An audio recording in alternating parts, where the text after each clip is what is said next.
This station is now the ultimate power in the universe. Sharing the love, spreading the light in real time. Friday night love stream. Very happy to have a guy we instantly resonated with. Unbiased and on the fence. I'm talking about Shane C. Robinson. And his purpose is to rise above the worldviews that are designed to separate us so we can unite as one. Sometimes you have to sort of take a step back, and I think Unbiased and on the Fence is a really, really good title for your show, because you are in the central point when you're unbiased and on the fence. That's what it means. It doesn't mean you're indecisive. It means you are taking the central point and you're seeing the multiple perspectives. Unbiased and on the fence. If you haven't checked Unbiased on the Fence, go and check his channel out. You might like it. From Unbiased on the Fence, Shane. If this much sincerity enters your life, come to this much. What I know, I know. What I do not know, I do not know. I don't believe anything, I don't disbelieve anything. I'm willing to look at everything. You will become a sensible human being. Have you checked out our website? Visit us on the web at uotf.net. You're listening to The Love Stream. All around the world in real time. I want to thank you for watching, listening, liking, subscribing, and for those who support this channel financially. Thank you, lots of love and light to everyone out there. Your calls, your stories, on air. You're listening to The Love Stream. Sharing the love and spreading the light all around the world. This is Unbiased and on the Fence. Unbiased and on the Fence. What is up, everybody? I hope you guys are feeling great this evening. A few announcements before we start taking phone calls. The phone lines are open. This show tonight is only 2 hours long, so if you want to get your call in, you want to call in right away. The numbers are in the description. You can find the number of the country you are in, and ignore the PIN number part when you call in.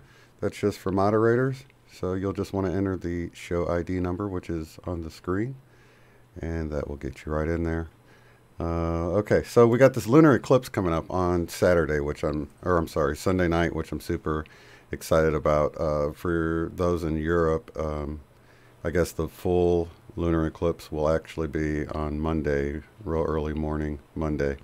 But Sunday night, early Monday morning, and it's going to be visible throughout the United States and in Europe and many places in the world. And if you guys remember when I had Diane on, the one that hosted the second half of the event in Austin, she was talking about this guy named Sheldon that was on a leak project. And I did include this link down in the description below, but he was explaining how you can have a jump in human enlightenment by using the power of the lunar eclipse to meditate, to sort of flip the switch on your energy, drop it down into your root chakra, flip it, and then go up through your chakras to reach enlightenment in a shorter amount of time. So a lot of people have done it. I don't know. I was gonna go ahead and try it. I've been out, having fun in nature and just really trying to get my energy going. The energy to me has been really good lately.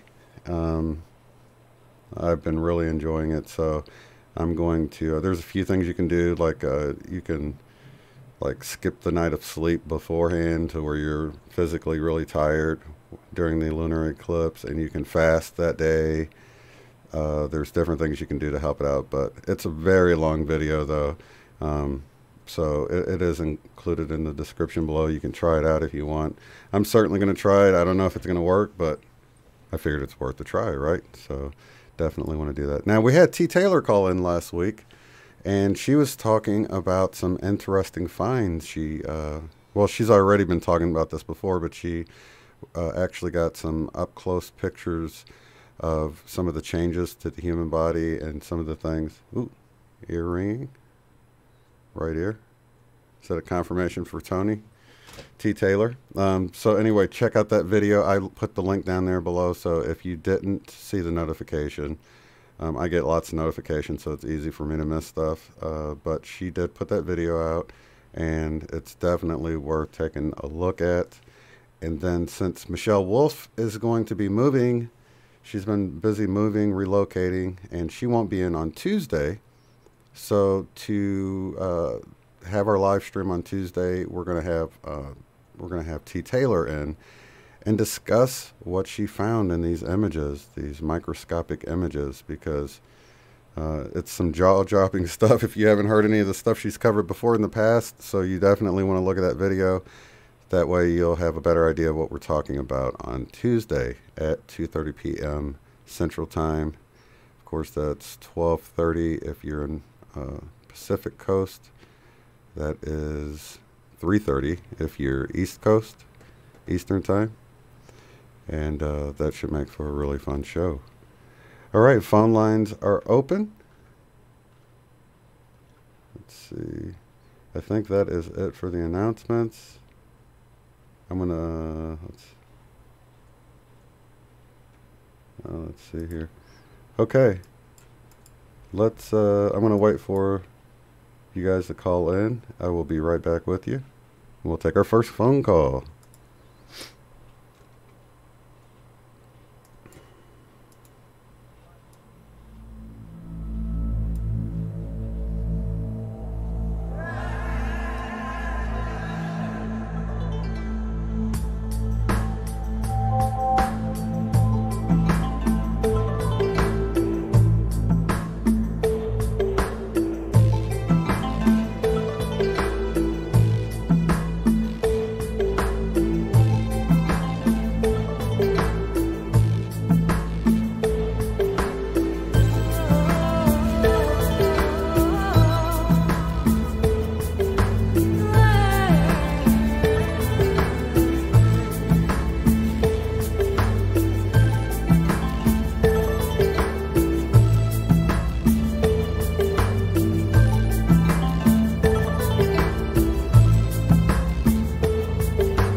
That is the Wingmakers material music. I did do a special on that not too long ago, and it's supposed to be activating.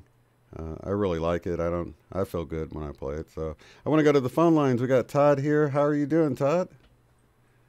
I'm doing great, Shane. How about you? Oh, wonderful, man. Had some time out in nature, and, you know, we got this lunar eclipse coming up I'm really excited about. So either way, I hope I have a clear sky. It's forecasted to be clear, but, you know, I'm not really sure. But I'd like to, you know, set the camera up and get some footage of it while I'm meditating. So I think it'd be kind of cool.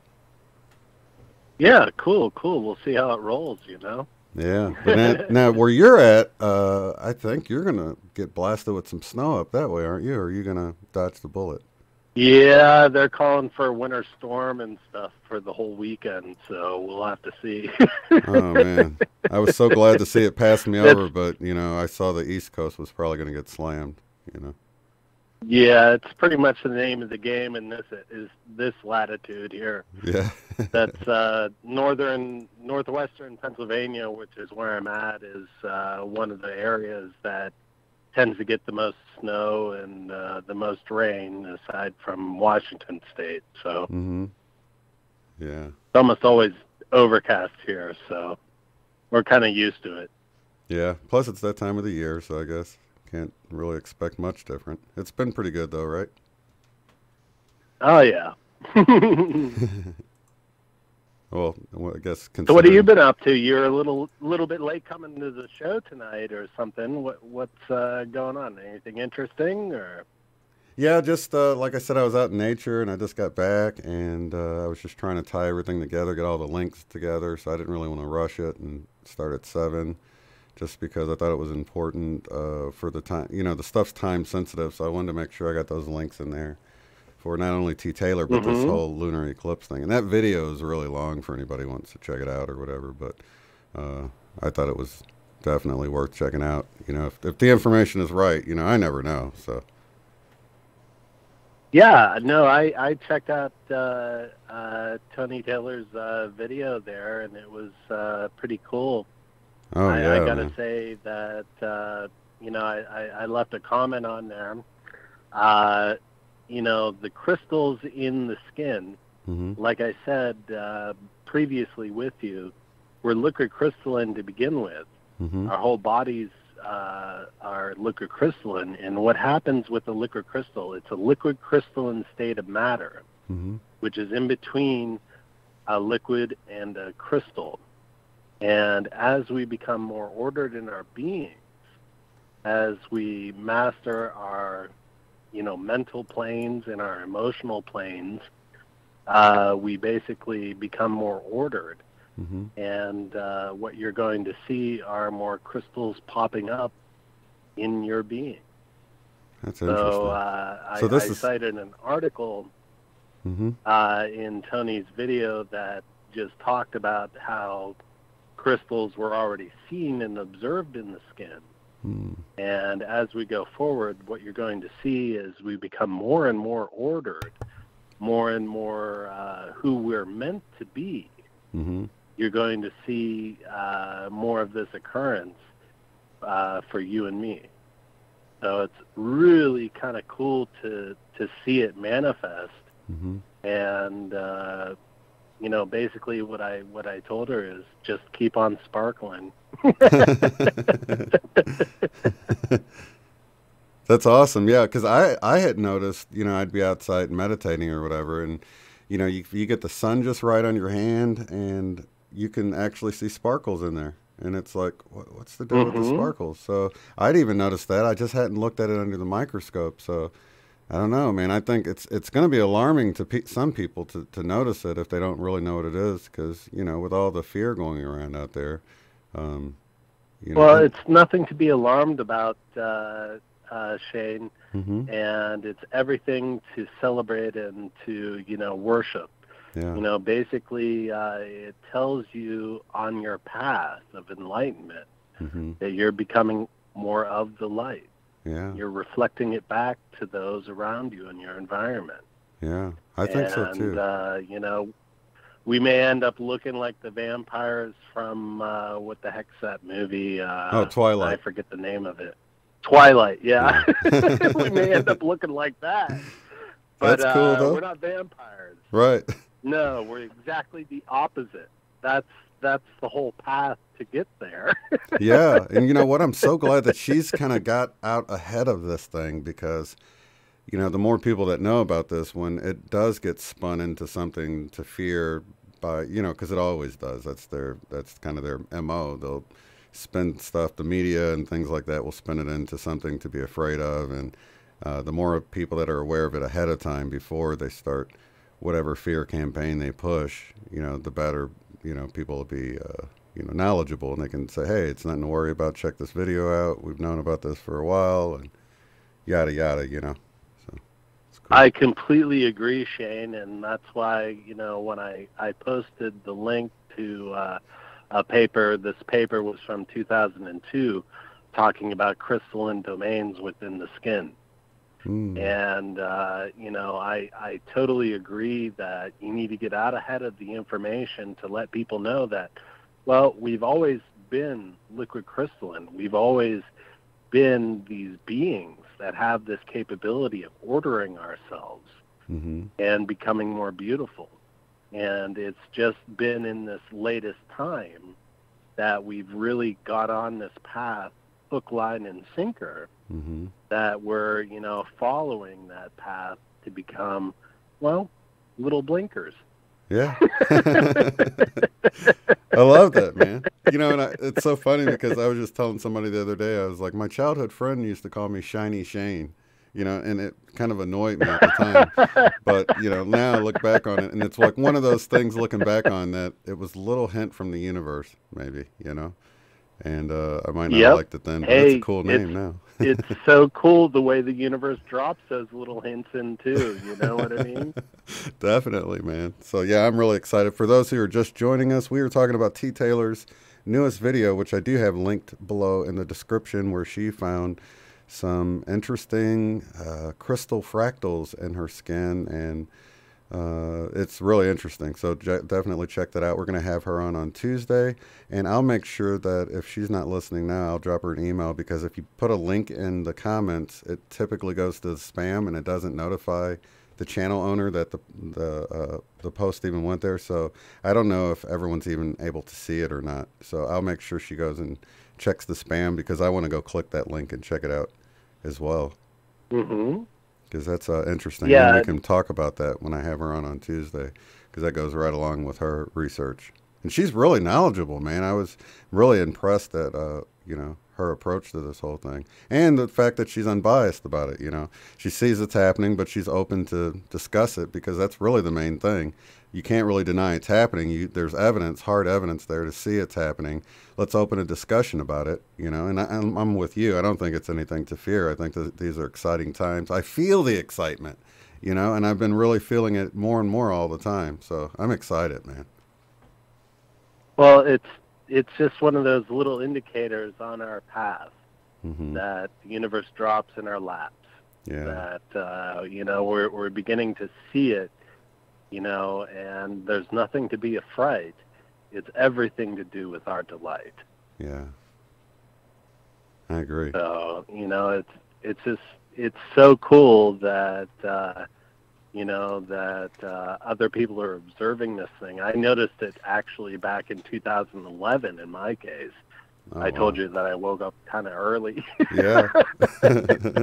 And I had one epiphany one day when I was standing there in the sunlight, and I was noticing all these sparkles on my skin, saying, oh, what the heck is this? Yeah. Now, have you noticed them in the sky as well? Because you know, if you look up at the sky and you're not paying attention, you can totally miss it. But if you ignore the clouds in the sky and everything, and just sort of like you get those little floaters on your eye that you don't really pay attention to, but if you're just sort of staring, you notice that you've got dust or something on your eye moving across it all the time. It's sort of these little shadowy, blurry shapes that move across, and we typically ignore them. But there's the opposite of that. There's these sparkles in the sky that you can see that you don't typically pay attention to. But if you look for them, you'll notice that the sky is filled with these little tiny sparkles everywhere. And everyone that I've really had look for these things sees it. So I know it's just not my eyes or something, because they're really there. I feel like it's almost like a potential, I don't know, like unmanifested consciousness. Like, you know, we have this power to create, and we've got, you know, this kind of sort of like the wave of potential there, just ready to manifest into something or something. I don't really know what it is, to be sure, but it's interesting to see the sky filled with these sparkles everywhere. Well, Shane, I've definitely noticed so many changes in these last few years. And I got to say, there's nothing to fear. Mm-hmm. It has everything to do with who you are and who you're becoming. Mm-hmm. And what exactly it is that we are here to do that may not be becoming mm-hmm. to the current modus operandi. Mm-hmm. We are observing these things in the sky, and we're observing these things in our body. We're observing things in each other that we can't deny.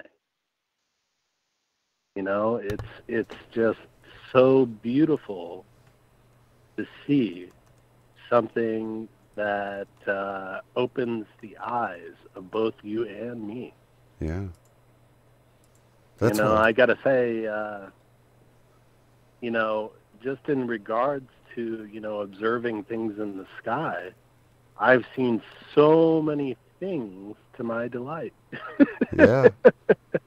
You know, and I still have people that leave comments that, you know, why are you guys talking about the shift, the event, the transition? It's never going to happen. And the dates have come and gone. The dates might have come and gone. And, you know, I think date setting is sort of, you know, dangerous just open ground. Your eyes. But you see it all around. Yeah, that's what I feel like. I'm like, dude, look around. It's like, you know, we're not in Kansas anymore. I feel like there's plenty of evidence to show that just, I mean, with the sun alone, that's like the one thing that, you know, even whether people seem to be affected by the Mandela effect or some of the other things that are happening, they seem to at least notice that the yellow sun has turned white.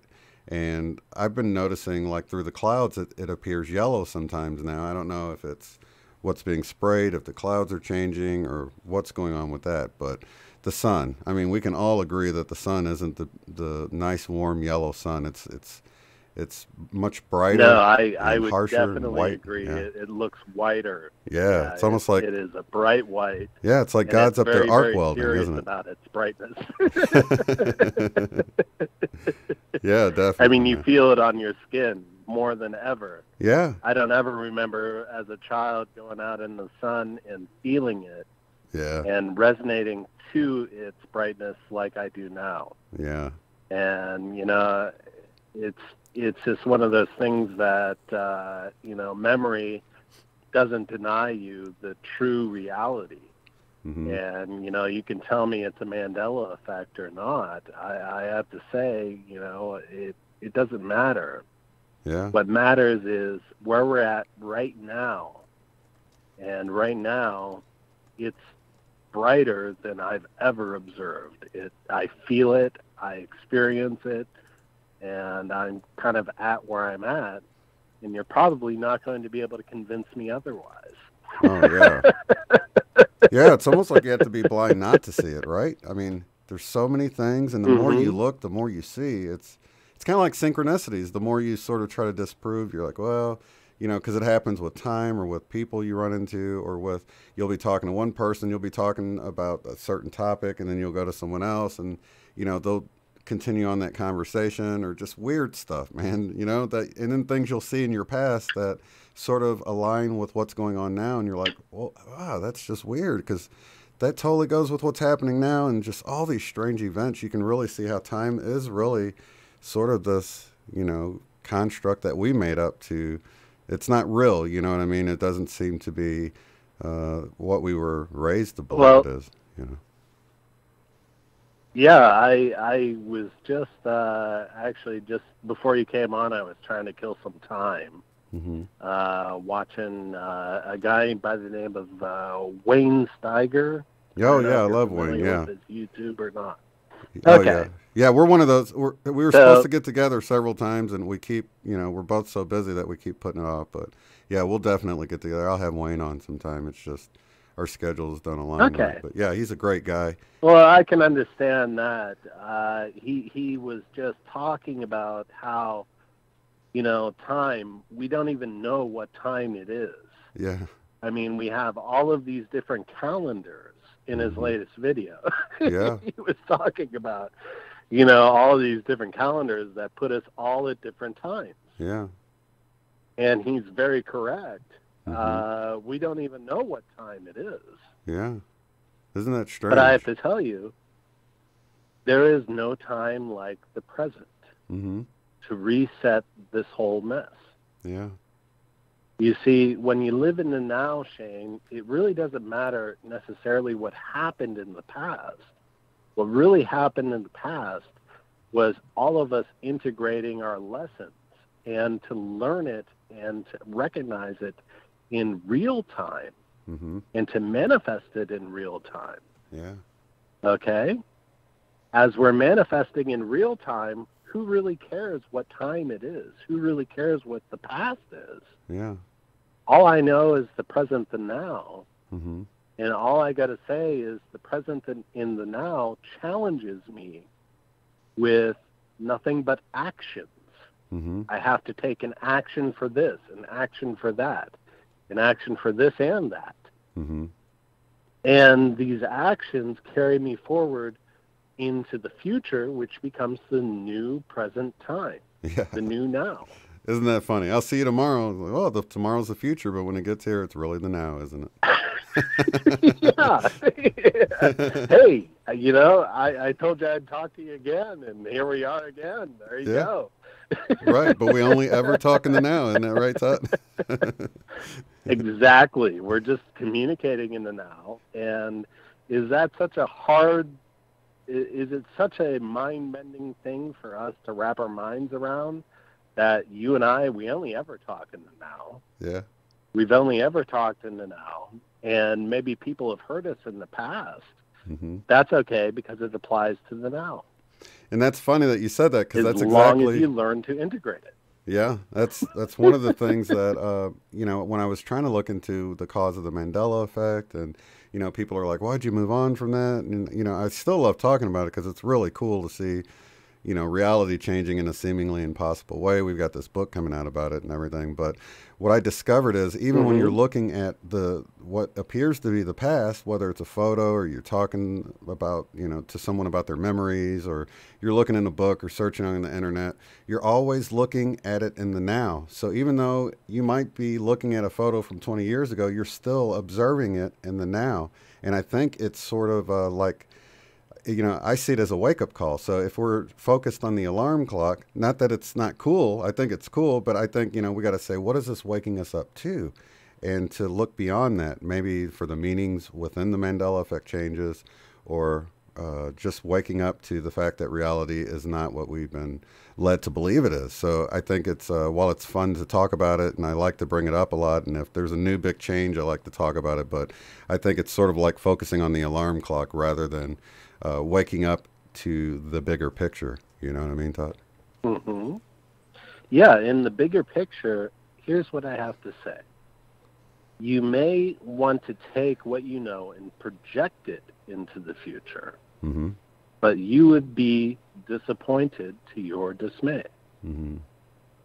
What you want to do is you want to intend the future for me and you. Yeah. That's what is true. Anything else, well, could be inflicting upon you something that's undue. Okay? Yeah.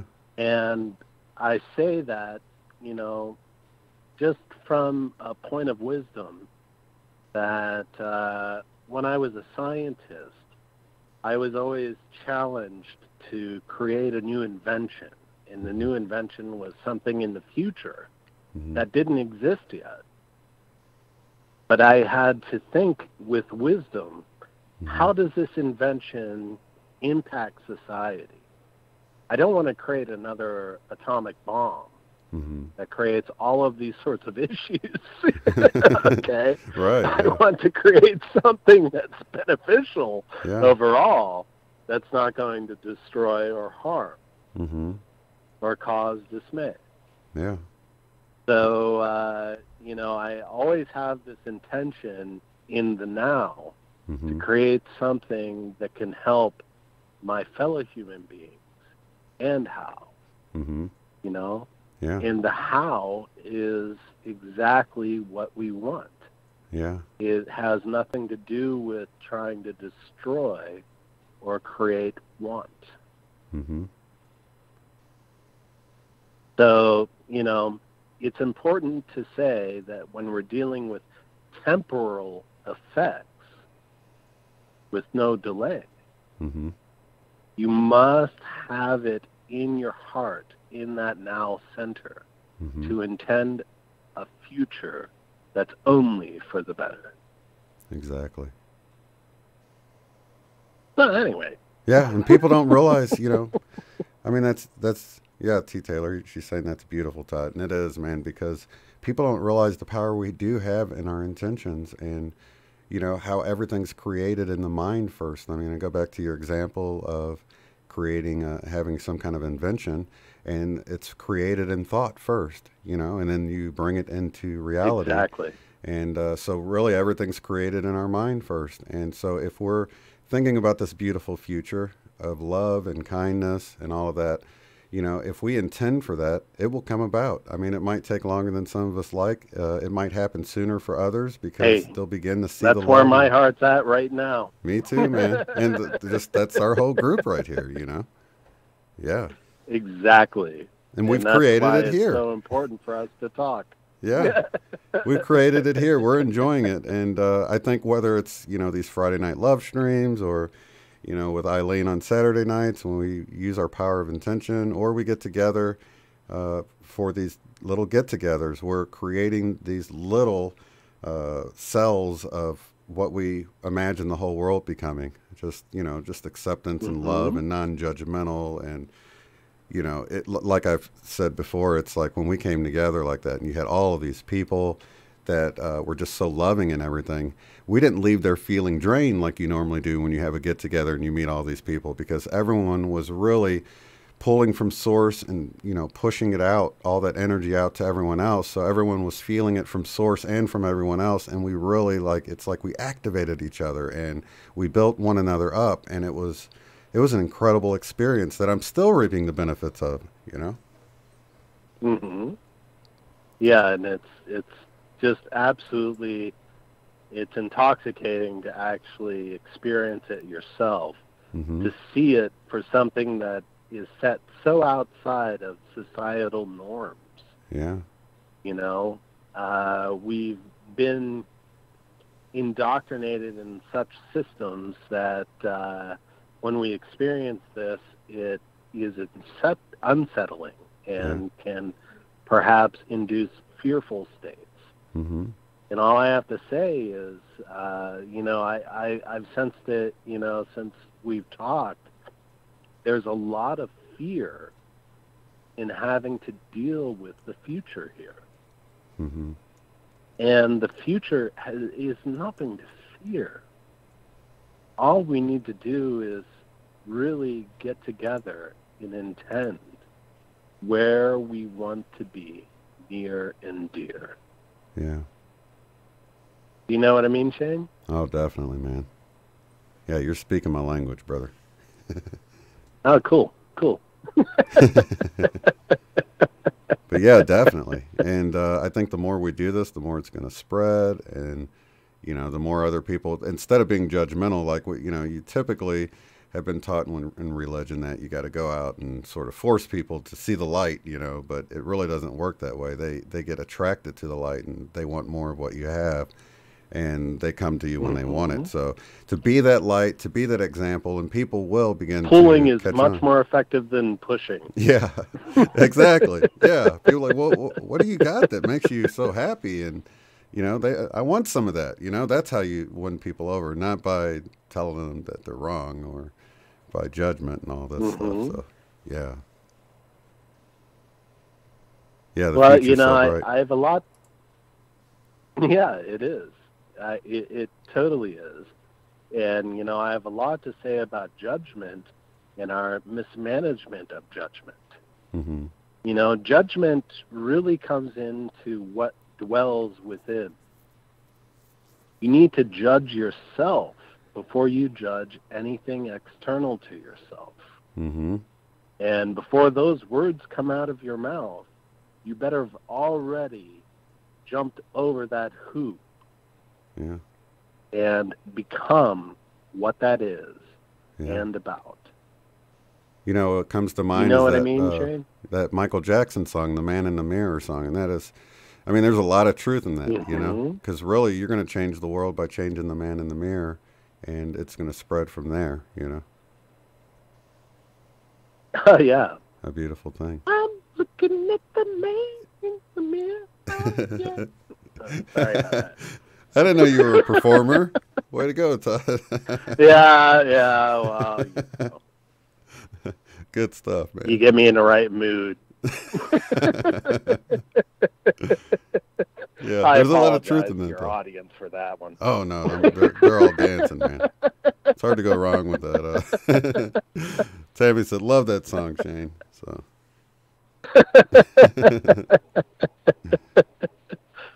Anyway. Yeah, if it wasn't for the delay, I could have added in a little beat or something there with you, but.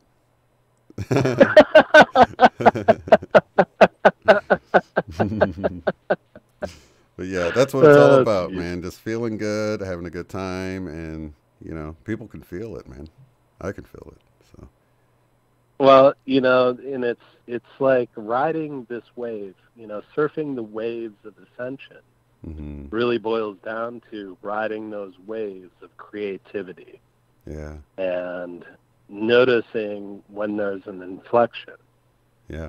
You know, you got to jump when the wave changes to adapt and really make it not necessarily about stages, but really make it about a nice natural flow, a continuous flow, so we can all grow and know. Man, that's such a great point. The whole going with the flow thing. So often it's like we're fighting it. We're swimming against the tide instead of just, you know, think of how much further you can go if, you know, if you're just going with it rather than fighting against it. And Terry was just saying, gosh, you're wise, Todd. You are a wise guy, man. You not wise guy, smart guy. You're a wise guy, aren't you? Hey, that's a knee slapper there. That's a pretty good one. Yeah, you are wise, man. And I'm, you know, I always love that you come on here and share it because people always resonate with it. Someone earlier was saying, I could listen to Todd all day long. I mean, do you even have a channel? Do you put anything out? No, I don't do anything, man. You should just vlog even, you know? Show. Yeah, I mean, I don't want you to stop calling in here, but I mean, people say, does he have a channel? You got a link or something? So, I mean, you could just share some of that wisdom there. And, you know, that's how I started. I'm saving myself for someone special, Shane. That's what it is. Well, this is a special group we have here, man. So you'd be surprised that there you go. You talk, people listen, and, you know, before you know it, you've got, you know, thousands of people that want to listen to you. So it's awesome. No, I'm not interested in that path. But I am interested in resonance. And what I got to say is, you know, I've already spouted this off tons of times for no delay. Yeah. Everyone here is on that path as well. And where we're going in the future is beyond swell. Yeah. I mean, we are having a swelling of love like you can't believe. Yeah. And we are going to be nothing but relieved. I totally agree. To continue on this path, I have to master my ablation and, you know, not go down that path of adulation. It can get that way too, but you know, man, I'm so happy, and you've always got a seat at the table here. So people are saying that they would subscribe. You'll have to come back here on the Friday Night Love stream to hear Todd for the time being, but we're happy with that. So yeah, you have an exclusive license, Shane. So that's awesome, man. I feel privileged. Totally cool. Privileged and honored, my man. Well, I thank you for that statement, but hey, you take on the burden of it too. So yeah, that's true. Yeah, I don't see it as a burden. No. I'm cool with it, but yeah, I definitely see where you're coming from with that one. I see anything that could be perceived as negative. I see it as a test to see how I'm coming along. So. A wisecrack comment or something like that. It's just a test to see if I can get beyond that whole triggering aspect. And, it used to be that I type out a comment, and then end up deleting it all. Because by the time I got to the end, I'm like, well, that doesn't sound very nice. Let's start over, take a deep breath, and leave something a little more constructive. So. Hey, Shane, and I have to thank you for that, for actually taking the time to do what you do. Mm-hmm. And to have the balls to do, quite frankly. Yeah. I mean, it takes a lot in this society to put out the content that you do in the face of these things that basically want to kill you. Mm-hmm. I mean, I hate to put it in that context, but that's the truth. Yeah. And, with what you're doing and what the whole crowdsource you're building is doing. Yeah. I mean, all of us have the collective balls to make it change once and for all. And that's what's something that, builds to this crescendo that we're coming to. I mean, it is just incredible for me and you. Yeah. Yeah, definitely agree. Well, anyway. Yeah, it's a beautiful time to be alive, man. And I think we're all, it's, like the old saying in church, that we're the body of Christ. I think it's with ripping away the religion of it and sort of getting at the heart of it, we're all like embodying this whole Christ consciousness, and everybody's doing their job, And no one's more important than the other. It's because we all make up the whole. We're all tossing over the money changers there. Totally, man. Yeah. Calling out the hypocrites and turning over the money changers. Hey, and now we're seeing actual manifest events. The whole government shut down, and they don't know where they went. Yeah. They're bickering amongst themselves, trying to figure out what to do to look bigger than me and you. And I got to say, hey, I just laugh every day. No, it is. What else? It's so funny. You can go from getting triggered to just laughing at it and realizing it's just chaos that's, there to try to distract you from what's really going on. The chaos is flipped on them rather than us for once. Yeah. Yeah, and all we can do really to do anything is observe it, enjoy it, take a laugh, and stay on our path. Yeah. Exactly. Exactly. It's entertaining. Terry said kick them where it hurts. They're kicking themselves at this point, I think. Well, that's exactly what they're doing. They're kicking themselves. I just saw this little foray between Trump and Nancy Pelosi today, where basically Nancy Pelosi uninvited Trump to the what's that called? The talk that he gives at the beginning of the year. Oh, the State of the Union address? Oh, yes, the State of the Union address. Yeah. So she uninvited Nancy him? Basically uninvited him to it, and that was the job of Nancy Pelosi, was to invite him to it. Oh my and gosh. She actually went against the status quo and uninvited him to it, basically citing that the government shut down and there's security concerns, like they couldn't protect themselves, I'm sure. So that explains why. I heard today that Trump had I don't know, the secret trip planned over to Afghanistan to see the troops or something like that. And he said, well, with the government shutdown, you need to take a commercial flight over there. So they're going back and forth with their stuff. It's you know, it's entertaining. It really is. That's exactly what happened. Was Trump did a tit for tat and said you can't fly on the military train. Right. He's like, you have to go and fly commercial over to Egypt to do your diplomatic thing. Yeah. Which I don't even know why she's doing diplomatic things to begin with, given her position, but whatever. Right. All I gotta say is the whole thing is just collapsing into chaos. Yeah. And I can't even be poetic about it anymore. It's killing me. Yeah. Amy says it's just a pissing match. It does seem like that, and I think there was supposed to be a big announcement this weekend, and I don't know. I just sit back and I'm entertained by it, and it is hard not to get triggered for some people, and I understand that. And I would say if you feel like that, just turn it off, But try not to be triggered. Just be bigger.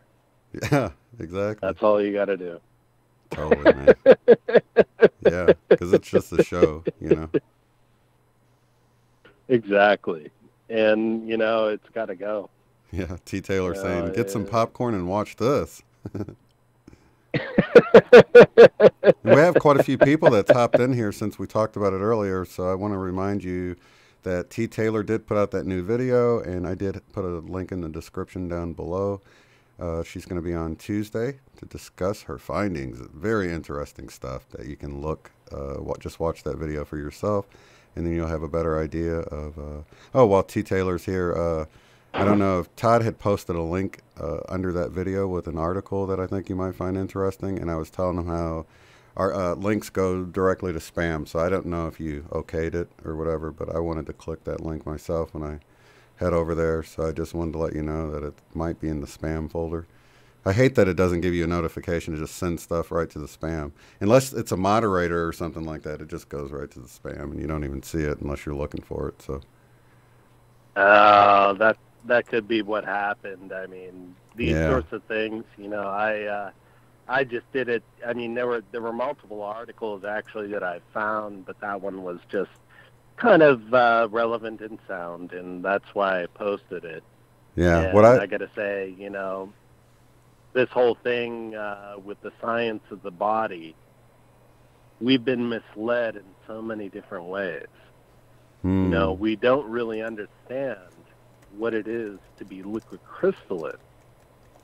And to be liquid crystalline means that you flow to that higher ordered state. Mm-hmm. And it's something that's natural, something that's innate. Mm-hmm. We naturally want to order our lives, order our beings, order our mentality, order our emotional things. And all I got to say is when you start to adopt that way with no delay, you'll see the sparkles in your skin. Yeah. Right today. I like that. Yeah, I want to let you guys know. When you're calling in, you can skip the PIN number part and just put in the show ID. The PIN number is for moderators that get on there, and which I'm the only moderator, so you can just skip the PIN number part. I wish I could turn that off where it didn't ask for it, because I don't even call in. I just use the computer. But yeah, just skip the PIN number part, and you can get right in. I know that's confusing for some people. What was I going to say that was related to what you were just saying? Let me see here. I was just talking about self-ordering and how we can sparkle within our beings with having a true meaning of who we uniquely are to our being. Right. What I was going to say is with the links, because you had posted that link in, I was going to tell you guys, if you ever want to post the link in there and you're not a moderator and you want to make sure it's seen, the best thing to do is to put a post in there without the link and say, I'm going to reply to this with the link. That way when we read that one and get notified about it, we'll know that you're posting a link as a reply to your initial post. And then we can go into the spam folder and pull it out of there. That's how I normally do it. It normally, because that way the channel owner will get a notification, read your comment, and then whenever they see it, they're like, oh, I need to go into the spam folder and get that link out. Because, most of us don't mind whatever links you're going to share. It's just, it's set up that people that are self-promoting all the time or pushing their agenda, then it's not putting links in there. So, yeah. It's just the algorithm. No, I understand. I understand the algorithm. Yes, this whole artificial intelligence we have to live underneath. I understand it. Yeah, but there's ways around it. That's what I was talking to Magenta Pixie about when she was on, because she talks about it in her book and stuff. And, there's all this suppression going on, but we can beat it, I just don't really try to use the algorithm for, when I'm putting out a video about something. I just trust that people are going to share it, and I trust that people will find it that are supposed to find it, and I don't really worry about it too much, Oh, Shane, nor should you. Yeah. I mean, artificial intelligence is nothing to fear. Yeah. It happens to be written by someone who happens to be pushing algorithm to make a buck. Yeah. I mean, you're only subjected to their intelligence. And don't think that they're far smarter than you just because they know a different language than you. Right. How many people that you know that know a different language aren't really that smart? Right. There's nothing to fear there because, quite frankly, it can only go as intelligently as the writer flows. Yeah, that's true. It's like sort of just giving some parameters to follow, and so you can use it to your benefit. That's sort of what I'm trying to get at here. When you kind of figure it out, like the whole thing with that I figured out early on is that when you monetize your channel, take all the ads off and just put the skippable ads on there. You can tell when you trigger the algorithm because say it's not advertiser friendly, and then okay, what did I do that triggered the algorithm here? One video I just talked about a celebrity that had died, and I put such and such celebrity dead at the age of whatever it was, and then I switched it. It wasn't advertiser friendly, so I switched the word dead to passed away, and it immediately went away. And I beat it, but I use it to my benefit. Like you can. There you go, Shane. I use it as a tool to see, so I think it's cool once you figure out how to work it. As long as you can outsmart the programmer, you don't got any issues.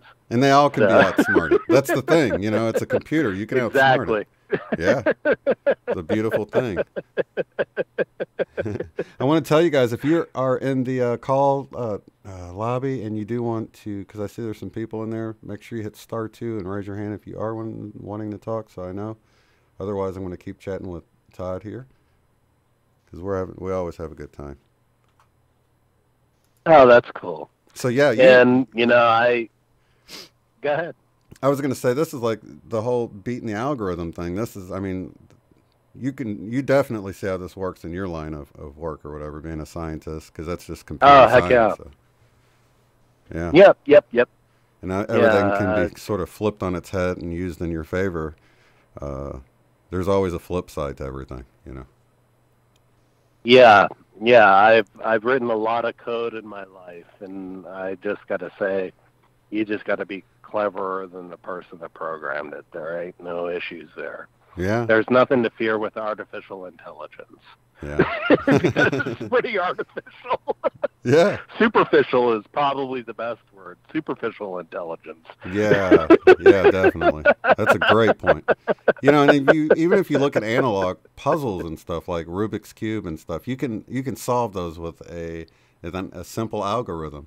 And people don't know that, but you just figure a few things out about it, and you don't even have to. You just do the algorithm, and it does the work for you. And you can, I can solve a Rubik's Cube in just a few minutes just from using the algorithm and lining things up. And you're like, wow, that really solved itself by just doing this. That's pretty cool.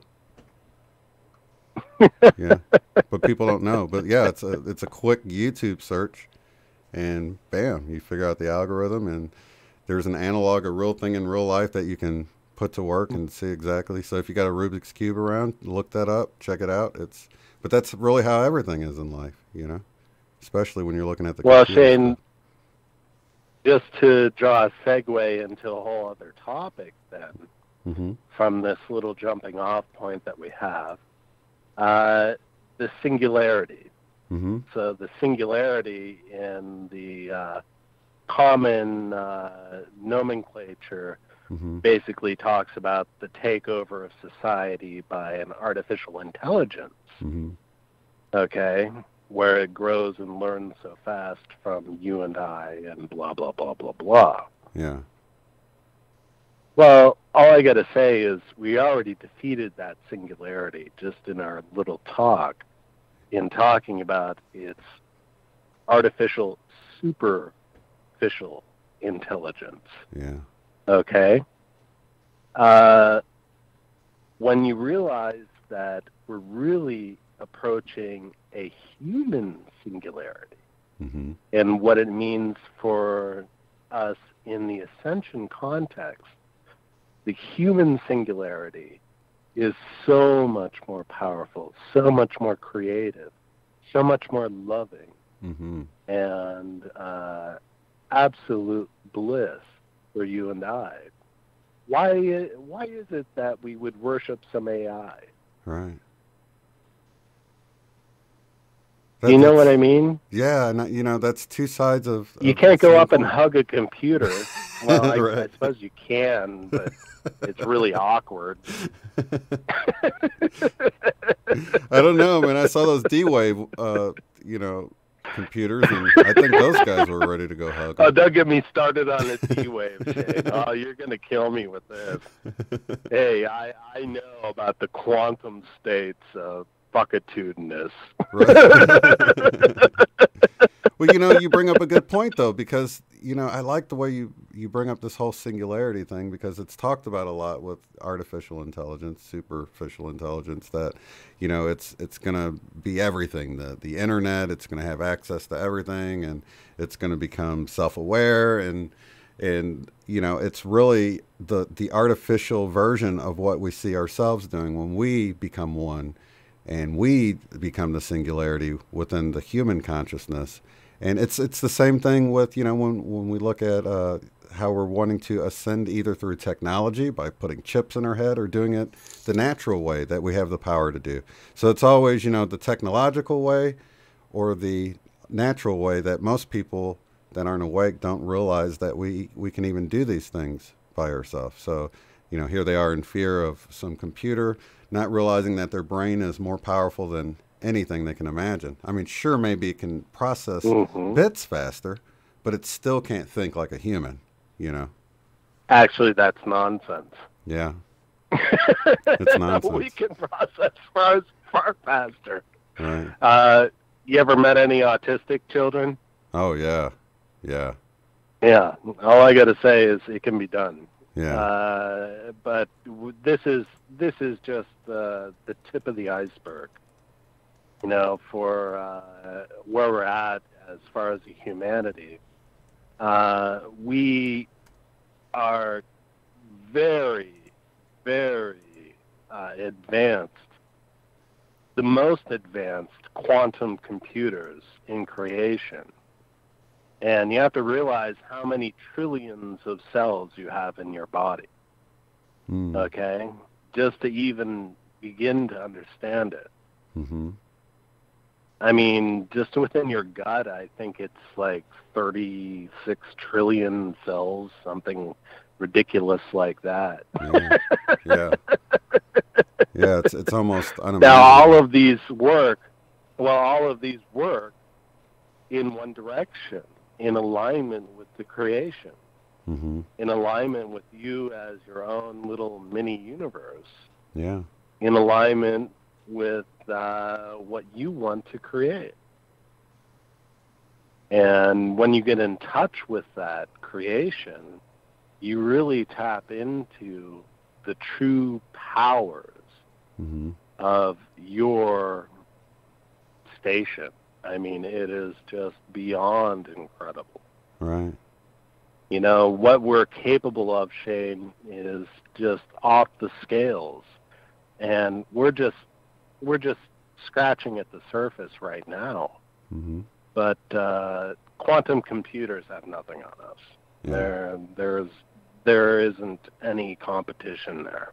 Yeah. I mean, these guys are taking one particular atom and flipping it many different ways for a particular state and trying to gain all this information from the dark net of the universe. Yeah. And I got to say, it's not that impressive to me. Yeah. What is impressive is you and me. Yeah. And our co-creation and where we're all going with this to make a beautiful new nation. Mm-hmm. And well, it may not be a nation per se, it may be a universal station. Yeah, man, definitely. I mean, I think a lot bigger than something small that we've been taught, after all. Yeah, yeah. Oh, I want to tell you, T. Taylor said she didn't find the link in the comments or in the spam filter. She wants to know if you'll post it in there again whenever you can. Oh, no problem. Okay. No problem. These sorts of things happen. I can understand dealing with these algorithms. That's exactly what I was thinking. I was like, wonder why that didn't post in there. Yeah. Yeah, I posted it soon after she posted the video. I sent her a link to the article and then just gave her my 2 cents and told her to keep sparkling and everything. But, yeah, these things happen. Yeah. Silliness. Definitely. Anyway, Shane, I'm sure probably someone else has their hand raised by now. I can't imagine everyone would want to just listen to me and spout off the whole time. I mean, no hands up. Actually, they're got to get boring after a while. No, it's a very enlightening conversation. No one in the lobby has their hand up. Some people call because they can, if people are limited on data, they can actually call into the number and listen to the show that way, and it just uses their phone. Because most of the time you got unlimited minutes on your phone, so you can just call in and just listen to the show that way. You don't get to hear the music or the intro or anything like that, but at least you get to hear the conversation, you know. So what do you got going on? You got anything special going on for the lunar eclipse yourself? Got any plans? No, nothing too spectacular myself. Just really enjoying the energies and enjoying my life, you know. Nothing too crazy. I got to say, Shane, I'm in a fortunate state right now in the context of my reality to be able to have the time to observe reality and to give my feedback to other people that are experiencing reality. And so that's what, you know, you talked about my quote-unquote wisdom earlier. That's just exactly what I've been doing, is just sort of experiencing things and trying to give a better truth or a better, clearer picture of what exactly is going on. Because so many people have been led astray in this reality that I think it's important for someone like me to give a detached and honest opinion about it. So that's kind of what I've been doing. And, you know, you could say that, yeah, I'm out of work, I'm not doing nothing, but I'm keeping very, very busy with other things that are far more important. Yeah. And what's important right now is our consciousness. Yeah. That's part of the trap down here, though, is that, you know, you can get so busy with the daily grind and trying to get ahead, trying to get more and more stuff, you know, that you don't leave any kind of leisure time to learn and to grow and to do research. And, you know, but I notice some people just don't have that drive, you know. I've always had the truth-seeking drive within me to find out more and more, and to open things up and figure out how they work on the inside. And, some people just aren't like that. I don't know how many of my toys they broke. And I'm like, that was like the silver lining in a toy breaking was that I get to open it up and see how the heck that thing worked. And sometimes I didn't wait for it to break. I'd break it by opening it up and thinking I could put it back together and, preserve it or whatever. But yeah, I always like to see how things tick. And, I did the same thing, Shane.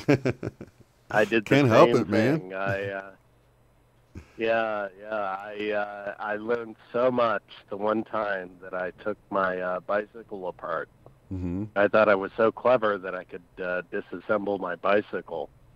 And I took my seat off, and there was still a pole there. And then I got the bright idea to go take it on a jump. And boy, I learned so much after I landed. I tell you what. Yikes. Wow. You learned a hard lesson there, didn't you? Yeah, I did. Yeah, a little bit of TMI there, but I do have to say, sometimes you got to get it shoved up your ass before you learn the hard way. Oh, man. My little joke for the evening. Well, at least you survived it because you're still here talking about it. So evidently it yeah, that's the main thing. You came out on the other side and you learned. So some lessons are painful, what Hey, yeah. It was a fleeting pain. We'll let it go at that. No more descriptions. So. Okay. Anyway, to change the subject, what are your thoughts on your ascension? Where do you think you're at in your ascension? I'm just curious to hear your opinion. I think that's a great question, man. What I've come to realize is that looking back, I've ended up here not knowing what the heck is going on, just kind of following the intuition, following my gut. So I don't know what's going to happen, but I know that whatever's supposed to happen will happen, and I really honestly trust that. And there's sort of a liberation in that, Todd. I mean, that you don't really have to understand that you'll end up where you need to be. And I find a lot of liberation in that. I don't stop seeking truth and trying to figure things out, but I ultimately know that wherever I'm supposed to end up, I know I'll be there because I got here and I had no idea what I was doing, but yet I'm here, So I think with anybody, we can wonder how things are going to play out and realize no one really knows. And that's why I'm sort of suspect with anybody who thinks they've completely figured everything out. I'm like, why, how do you know? So there's always that. But I think we can trust that our higher selves, God, whatever it is that's out there that loves us and wants us to grow and experience life, will continue to help us do that if our intention is to learn and grow, So I don't really know, to be honest with you. I've got a lot of ideas, but I'm on the fence about everything. But I know I'll end up where I need to be. Well, Shane, I hate to get all feminine on you right now, but how do you feel? I feel great. Yeah, I feel great. Okay. Yeah, and that's like my job right now, to feel great. That's really the key in understanding this, the combination of the divine feminine and the divine masculine. Mm-hmm. The divine masculine talked about the truth and everything. Yeah. Right away. Yeah. No, I see the truth and everything. The divine feminine says, no, I feel good, or I feel horrible, or I feel blah, blah, blah. Yeah. Yeah, and that's great, man. I mean, you're right. I mean, we have the one side of us that's, has that drive to seek out truth. But that's sort of the liberating part I was telling you about. It's like you can trust and relax and feel confident that you'll end up wherever you're supposed to end up and feel great by knowing that you don't have to worry about that, Yeah. And so I just feel great. Yeah, I love people. That's really cool. And just I'm glad forward. that you feel that confidence. Yeah. And you should. Yeah. I got to say that a lot of us tonight that are listening, I want them to know and feel that they're on the right track to their delight. Yeah, definitely. Because just in listening to our conversations, you know, they come on to a path that really doesn't mislead them. Mm-hmm. It helps them sort out really the truth of this reality. Mm-hmm. And I'm not tooting my horn or your horn. What I'm just saying is I only intend, whenever I come on with you, to create what's optimal for everyone. So yeah, I just wanted to show that as a little manifestation of our intent. So I think everyone, whenever they come on the phone with you, have that sort of intent to what's helpful for not only them, but for helpful for everyone else. And I think you'll see a little bit of this piece, a little bit of that piece, a little bit of everything come out. Yeah. That, you know, we can all really understand and know what we're all about. Definitely. Yeah. And like I was saying, it's just to look back at, you know, how far we've come, and we sort of got here blindly to where we are right here in this room, you know, little steps at a time, following our intuition, following our heart. And I think if we just continue to follow that, you know, we'll end up where we need to be. We don't have to, it's kind of like the road, you know, you're driving, you don't have to see the whole road. You just need to see 10 foot in front of you to keep on trucking, you know? Yeah. Yeah, you know, you only have to see a little bit in front of you to keep on going. Mm-hmm. But think about all of the roads and all of the interesting things that you passed along the way. Mm-hmm. We all have so many stories and so many interesting things to really enjoy with each other in this new heaven on earth that we're creating. Yeah. I mean, it is just beautiful beyond comprehension. Yes, it is. Couldn't agree more, man. Yeah. Beautiful time. Well, anyway, Shane. Yeah, I appreciate you calling in again, Todd. It's always a pleasure, man. Yeah, I hate to cut you off, but I got to get going. I've reached my quota for the night, so there's been too much bullshit. I got to put on my shoes and everything, you know, my big old shit-kicking boots, you know, all that. So. Yeah, I smell what you're stepping in, Todd. Yeah, I know. I used to shovel barns out, and when I was a kid, my best friend, he called me the shit slinger. I was so good at it. So I hate to get all vulgar on everyone, but that's where I'm at tonight. So I got to cut myself off and all right, buddy. Let somebody else light up the light. I appreciate it, Todd, man. Lots of love to you, brother. I appreciate it. Call in whenever you can. All right. Thanks a lot, Shane, and everyone, take care. I look forward to listening to the rest of the night. All right, buddy. Always a pleasure. All right. All right, take care. See you later. Bye. Let's go. You're listening to The Love Street. Unbiased and on the fence. What's up? Gonna go back to the phone lines. 256 area code has their hand up. Who am I talking to? You're live on the air. Hey, this is Joey Jane. How are you? This is Jane? Joey Jane. Can you hear me? Not very well. Okay, you said... I've got a mic. I'm pretty sure I've got a mic on these headphones. I thought maybe you could hear me pretty good. Oh, yeah. Let me try to turn you up a little bit here. All right. So where are you calling in from? Alabama. Alabama. How are you feeling this evening? Yeah. Oh, I'm good. I'm good. I sent a couple of comments on if you can hear me better if I put the phone up to my ear. Can you hear me better now? No, it's the same. I think you are coming through the headphones, I think. Okay. Well, I just discovered you when Candace did an interview with you the other day. Oh, Candace Crow Goldman, yeah. Yeah. And then I watched the interview with you and Todd, I think his name was. Todd Medina. Yeah. Yeah. And so I I listened to last Friday night's show. Mm-hmm. And I thought I was going to call in and say, hey. Awesome. Yeah, it's also always nice to hear new viewers. So I'm glad you found us. I was drawn to the Mandela effect thing, even though I don't really put a whole lot of, like, I don't get all caught up and obsessed with it. Mm-hmm. I think it's pretty cool. Yeah, it is. I think it's a cool thing that's happening. Yeah.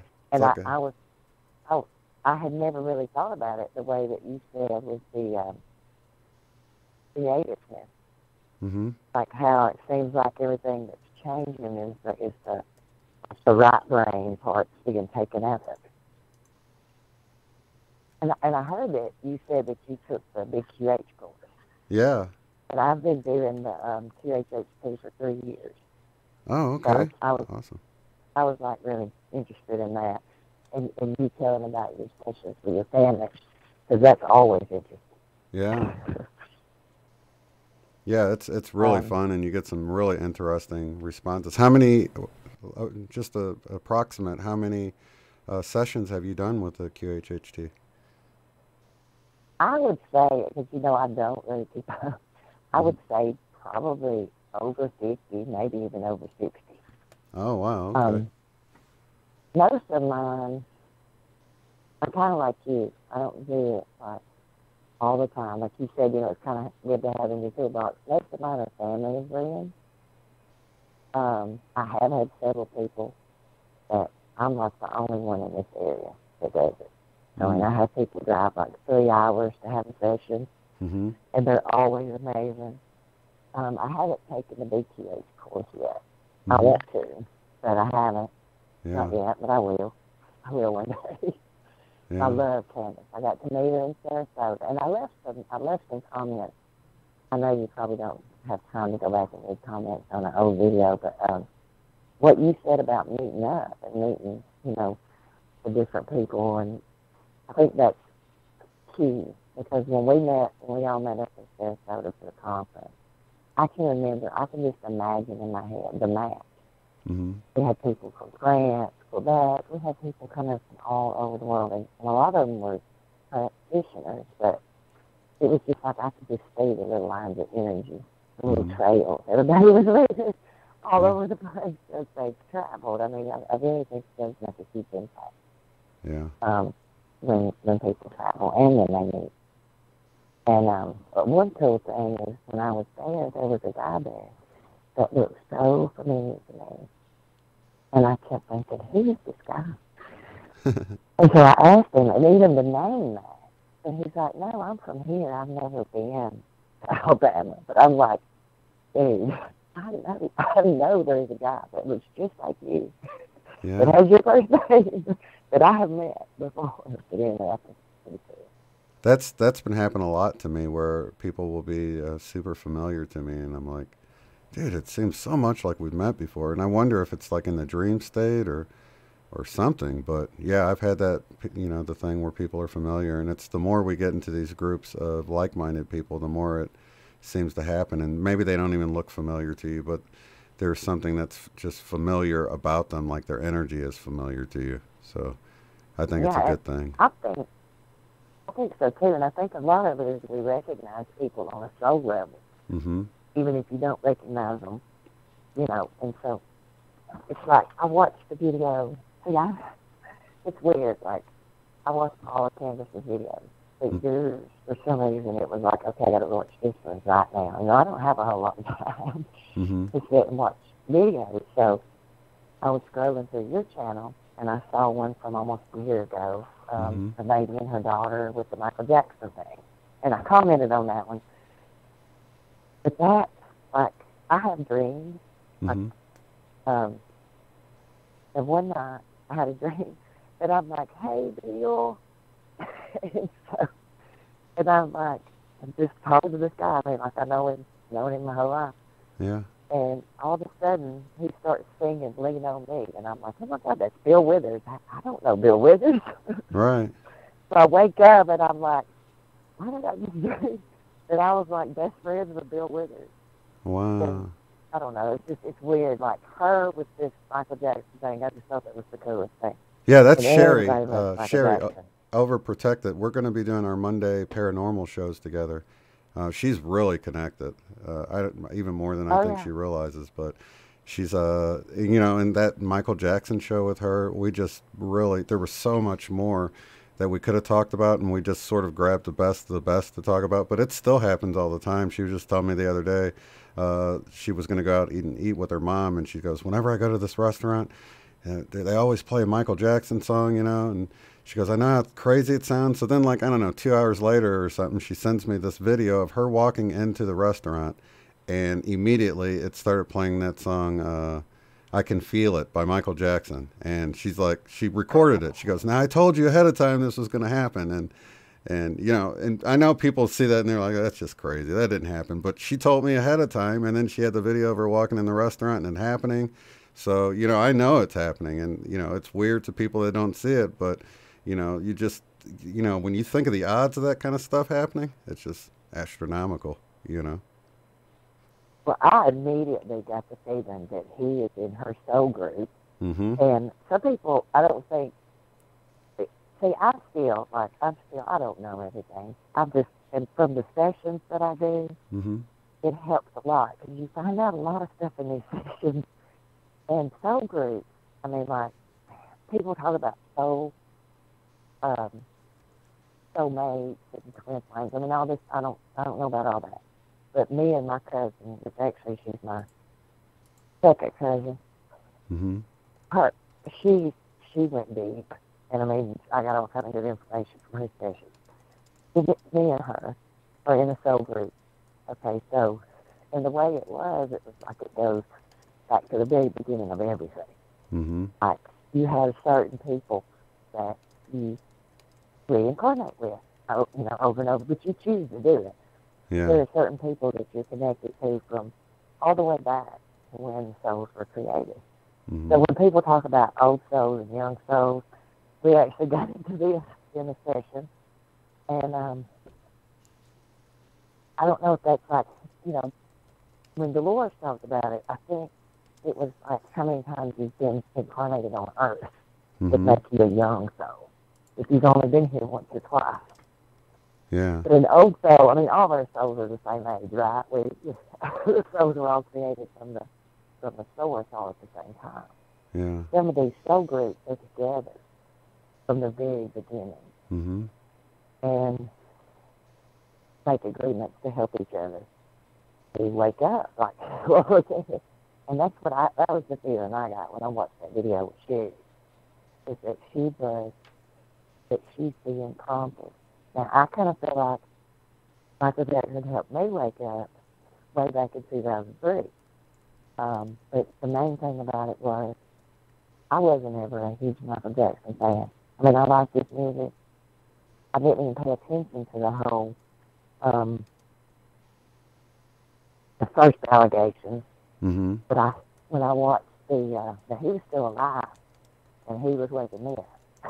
Yeah. I watched the Martin Bashir documentary, and I was furious, absolutely furious, mm-hmm. after it was over. And I could just see, I mean, it's like I just knew. I was like, I know he didn't do it. So I started researching, and there was a lady that commented on that video that said the same thing. She'd done this after he died. Mm-hmm. She started researching and got all this confirmation that, you know, he wasn't this predator that everybody. But what it woke me up to was the media. From that very point forward, I realized that you cannot trust anything that you hear on the news, ever. Yeah. And so that helped me to, like, be more discerning in what I hear. I try not to listen to it at all, because, you know, it don't matter if it's Republican or Democrat. They're all lying. They're lying. I mean, they're going to say whatever they need to say. Mainly, I always felt like it was whatever sales is what they're going to say. Yeah, it's a false dichotomy. It's like you got this choice or this choice, but really it's all the same most of the time, and it's just to make you feel like you've got a choice. You know what I mean? Yeah, but I mean, I'm saying like the news media. I mean, I don't know if they're controlled by certain people. That was, I think it's just what sells, and what sells was that they were hoping he'd go to jail for the rest of his life. They were hoping he'd go to prison, and that. Then I sat and I watched. I mean, Maryland Ranch was rated on my birthday, and I was like, what? That was cool. But I was like, it was sad. I was like, I can't believe they did this on my birthday. Yeah. Because by that time, I was already so deep into researching it and realizing that this was, I don't know. I don't even know what to call it, but that he didn't do anything wrong. This was all orchestrated to look like he did. And by that time, I was just like, I can't believe they're doing this on my birthday. But it was pretty cool. But I really connected with her story. I thought that was pretty cool. That she's got Michael Jackson stuff everywhere. So it just goes to show that Dolores and Michael Jackson, and these people can still affect people even after they transition. That's very true. They can still do it. They can still do it. Yeah. So that's wonderful. So I think it's cool. Yeah. But I just wanted to say hello and tell you that I did just find you like last week, whatever it was that you did the interview with Candace, and I've got a lot of catching up to do. You've done like 500 videos until you. I mean, it would take me 10 years to watch it. Well, so I just have to go through the first ones weren't all that long, so I don't know. After a while, we started doing longer ones, but yeah, some of the beginning ones are shorter. But yeah, it just takes you along the journey as I was sort of figuring things out. It's like everyone was sort of coming along with me while I figured things out. But I'm just glad you found the group of us here that are really like a family, and it's just a great group of loving people that are wanting to change the world and make it a better place. So in that respect, you don't really need to do anything except hang out and help us change the world together, So that's beautiful. I'm glad you found us. I think just being able to listen and being together, because like you were saying in that other video, your family is not listening. Yeah. They're not ready to listen. They're not going to listen. And with me being right in the middle of the Bible Belt, just like all the rest of y'all, which y'all been talking about, right here in the middle of it, right on the bus. And so it is mandatory that we have ways to be able to just, even if it's just listen, just be there and listen to these other people talking about the things that, think that they think the way we do. Because you can get kind of crazy if you get where you can't reach out and connect, and it's just a constant where you're with these people that, and I'm not trying to say they're any less than us. I'm just saying. Oh, I live in Tulsa. It's like I that totally magnet get it. thing that you were talking about. The magnet thing where you get, once you get stuck to it, you can't get away from it, and that's the way it is. Oh, yeah. Yeah. And it's, you're just wasting your breath if you try to even. I started trying to tell my mom and dad just in the past week or so about some of the Mandela effect. Or just ask them, how many rows of seats was in the car? Yeah. When Kennedy was shot, how many people were in the car? And they would say 4 people. Yeah. 2 rows of seats. And then if you show them, okay, well, here's the video, it's this. My dad at first was like, and, they almost try to explain it like it's so sad. It's so sad. But here's the kicker. Okay, so I watched the video. I don't think it was yours. It was 50 Mandela effect. I would say about half of those I actually remember being different. And about half, I remember them just like that. They are saying they are. Yeah. So when y'all talk about if you're Mandela affected or not Mandela affected or whatever, I don't think that applies.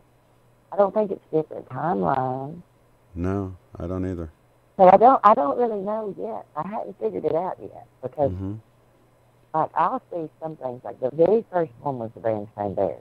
I mean, I was 4 years old Yeah. I think me and you are about the same age. You may be a little younger than me. I was 4 years old, and I was in daycare. And like the teacher comes in, she's like, "Are you reading that book or studying the pictures?" I said, "I'm reading it." She said, "Well, read it to me." Well, she flipped out because I was reading. Okay, so I just know I was born knowing how to read. That's all I can figure, because I just came here with that knowledge. I think that's one reason I know I believe in reincarnation, because I know I was born knowing how to read. Yeah. Anyway, she flips out. She calls my parents. Look, was the Berenstain Bears. And I can remember it was spelled fine. I mean, it's just like Brett Favre. His name is spelled Favre. And I mean, in my brain, since I was born knowing how to read, and I pick out every little spelling error in everything I read. I mean, because my brain just does that. Yeah. I know it was spelled Stein. I know it was, but pronounced Stein. And I remember that just like you remember that thinking statue. Yeah. It was just that. Yeah. That's the way it is. I know that. Yeah. So that's all that took for me. I mean, that's all it took. But then, like I sit and watch all these, and I'll be like, well, J.C. Penney always had an E in it. I mean, it was always J.C. Penney, because I used to say that. Wow. And when you said J.C. Penney, I was like, that's what I used to always call it, J.C. Penney. So to me, it always had the E. But then and it's so weird. So it's like, no, I don't know. Whoops, you're cutting out on me. Are you still there? Are you still there? Oh, I'm losing you.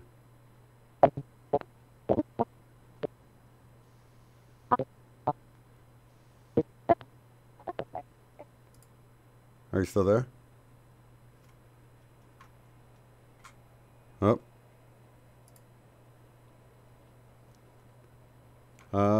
For some reason I lost her, but yeah, I think that's really interesting about the whole seeing different people seeing different things. It is a trip because, you know, who was it? Brother Jimmy. He sees most of the Mandela effects, but for him, he sees the he's always known it to be 6 people in the JFK car. So that's one of the things I think, you know, people say we're from the Sagittarius arm and we just showed up here. And I don't really see it that way. Like, you know, our consciousness shifted into a different earth and all of this stuff. I just don't see it that way. I mean, I think there's enough evidence that leads me away from seeing it that way. But, you know, I don't know for sure. I just think, you know, like what I always say, the thinker statue, when you find people that are posing next to it and it's changed, that doesn't sound like, you know, you moved into a different timeline where the statue always looked like that, or the people in this timeline would be posing just like it looks. And I don't know, it just doesn't make sense to me that way. But I don't know for sure. I try to stay open-minded, but I think there's little things like that that lets me know that, for me anyway, I feel like this is a single reality that's been manipulated, and it's micromanaged on an individual basis. So different people see different things within this one reality. And I think, you know, once you see how, you know, if we were all from a different place, then we would all remember the same history. But like this caller was just saying that we just lost, that, you know, she remembers it always being J.C. Penney with the extra E in there. So with that, I want to go back to the phone lines. Let's see. Quartz Quantum, 509 area code. Welcome to the broadcast. How's it going?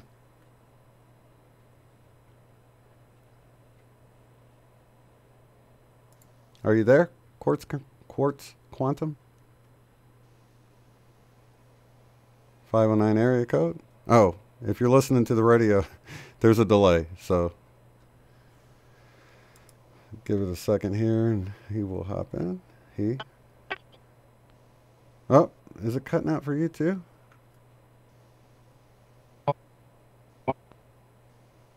Whoops, you're cutting out too. I don't know. Gosh, what a bummer. I guess it's the actual phone service that's cutting people out. Trying to figure out how to fix this. I tell you what, if I'm going to end the call-in program. I want to end the call-in.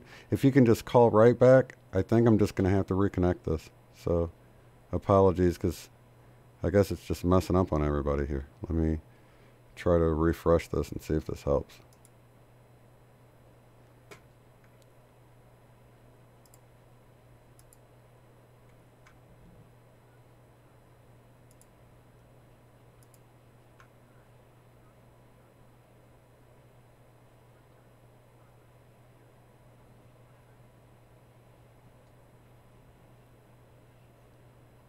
All right.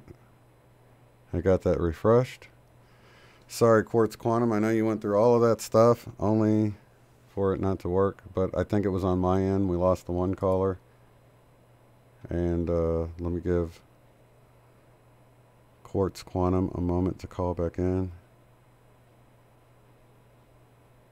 I'm not sure. Who knows? I don't know if it's kind of messing everybody up, but I refreshed it.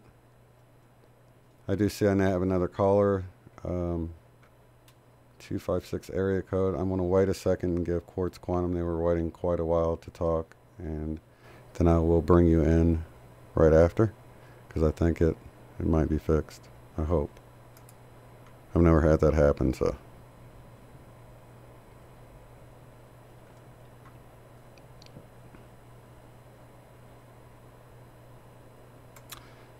So in the meantime, let's see what we have here. Let me make sure.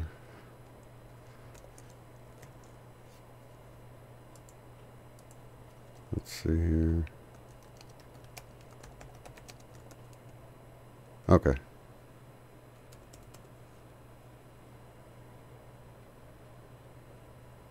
All right, Quartz Quantum is calling back in. I can get the name going here.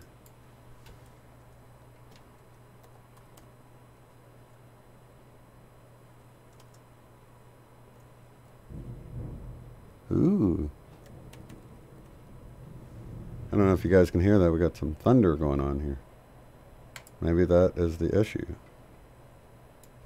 I didn't even know. It's like a big surprise. Gonna go back to the phone lines. Quartz Quantum is back. Are you there? Quartz Quantum, can you hear me?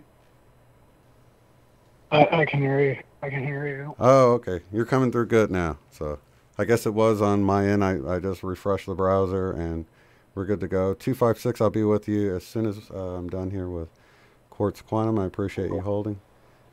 So how are you doing? Is this your first time calling? I see you in the chat all the time. Yeah, it's my first time calling. Well, welcome to the broadcast. So, okay, so you were talking about Bible stuff, being not trusting. You know, I saw you talking in the comments, and I feel like it's been manipulated in different ways, and it shouldn't be considered inerrant. And I think that's kind of one of the things that Mandela point out. But what do you feel about it? Can you hear me? Oh, actually, you need to mute. It's going to be really delayed on the YouTube site. Yeah. That shows a bit behind on my laptop. Yeah, it can get kind of confusing.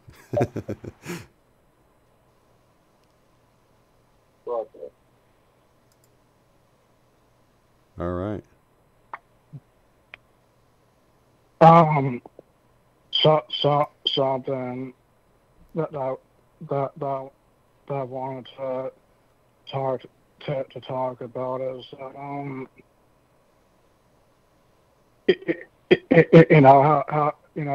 it's how frustrating it is to wake people up for all the things that remember when all of us used to be where they're at in their shoes. So it's like you can't really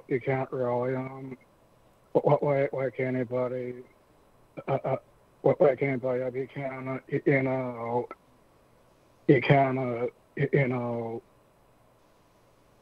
I don't know. suggest something or say something, but beyond that, it's really a personal journey. You can't really make it then do anything. So. Yeah, oh yeah, man, I totally agree. It's like people will wake up when they're ready to wake up, and you know, you can talk to them, but you can't force it. I mean, it took me a year to see it, and no one could. You know, it's like one of those things you have to experience it, especially with the Mandela effect. You can't really take someone's word for it because it's unbelievable until you see it happening. Yeah. You know.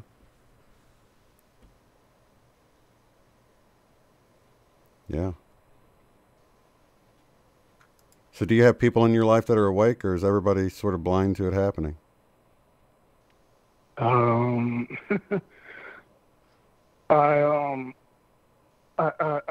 live in a group on like a sudden, and there's really no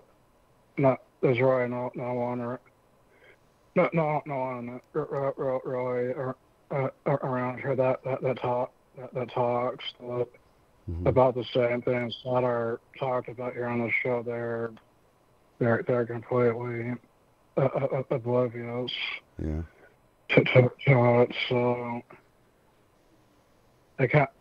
I do feel it won't at times, because it's like I want to talk about the things that are talked about on the on a show, but it's like, you know, there's only so much that I can do. Yeah, you just point it out, and if they see it, they see it. If they don't, you know, what are you going to do with that? Yeah. That's why it's great that we have each other. You know what I mean? So at least, you know, we know we're not going crazy. Can you imagine going through this and no one else seeing it? You just have to wonder, am I losing my mind here? Yeah. So yeah, it's a beautiful thing that we've got each other and we can discuss this, and I know the push that you feel to sort of wake people up, but you just can't push it, you know? You just gotta. It's like you plant some seeds and hopefully they see it, and if they don't, you just got to let them be. You know, they're just where they're at on their journey. You got to respect that. Yeah.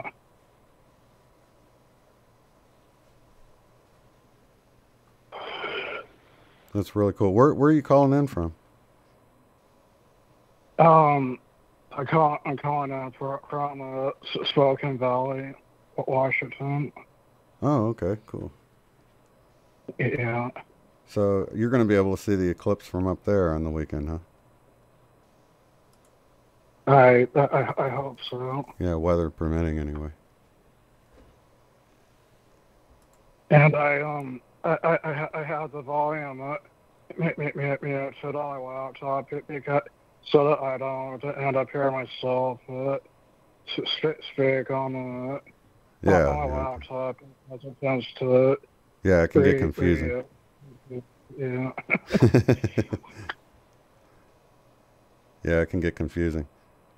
Is there anything else you wanted to talk about? We got about 14 minutes left. I have one more caller I wanted to try to fit in that's been waiting for a while.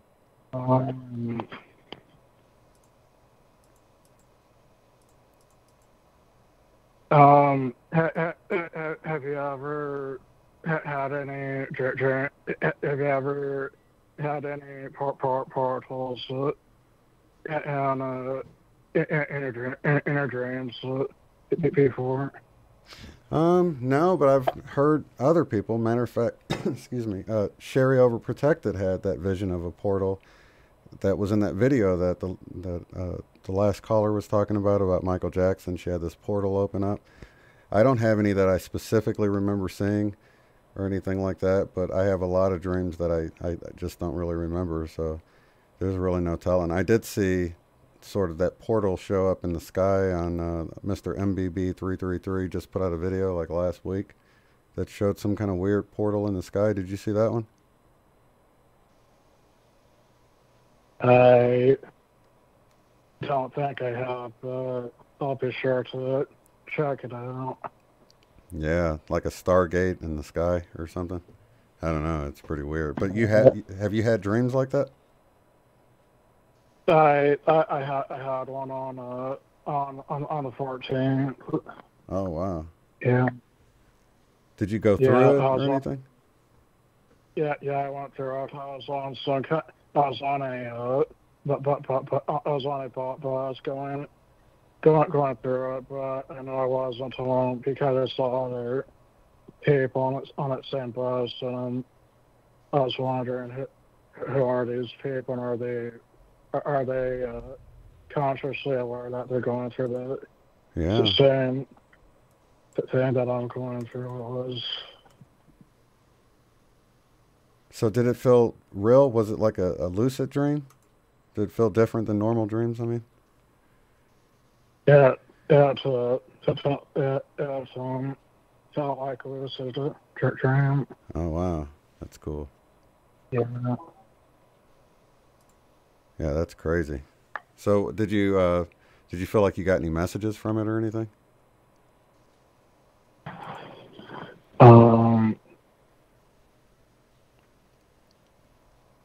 I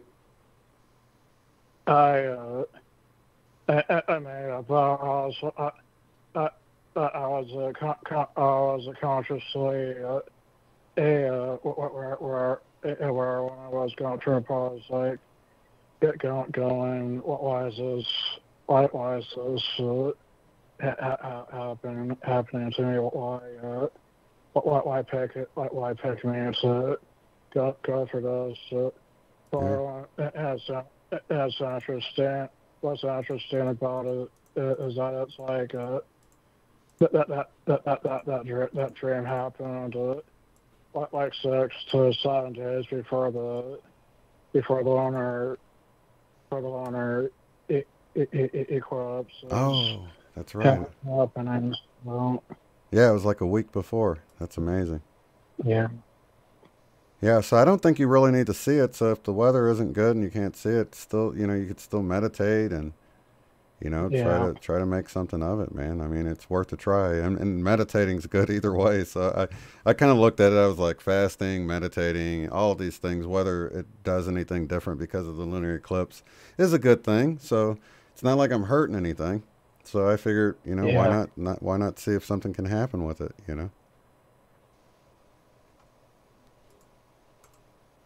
Definitely. Let's see. Yeah.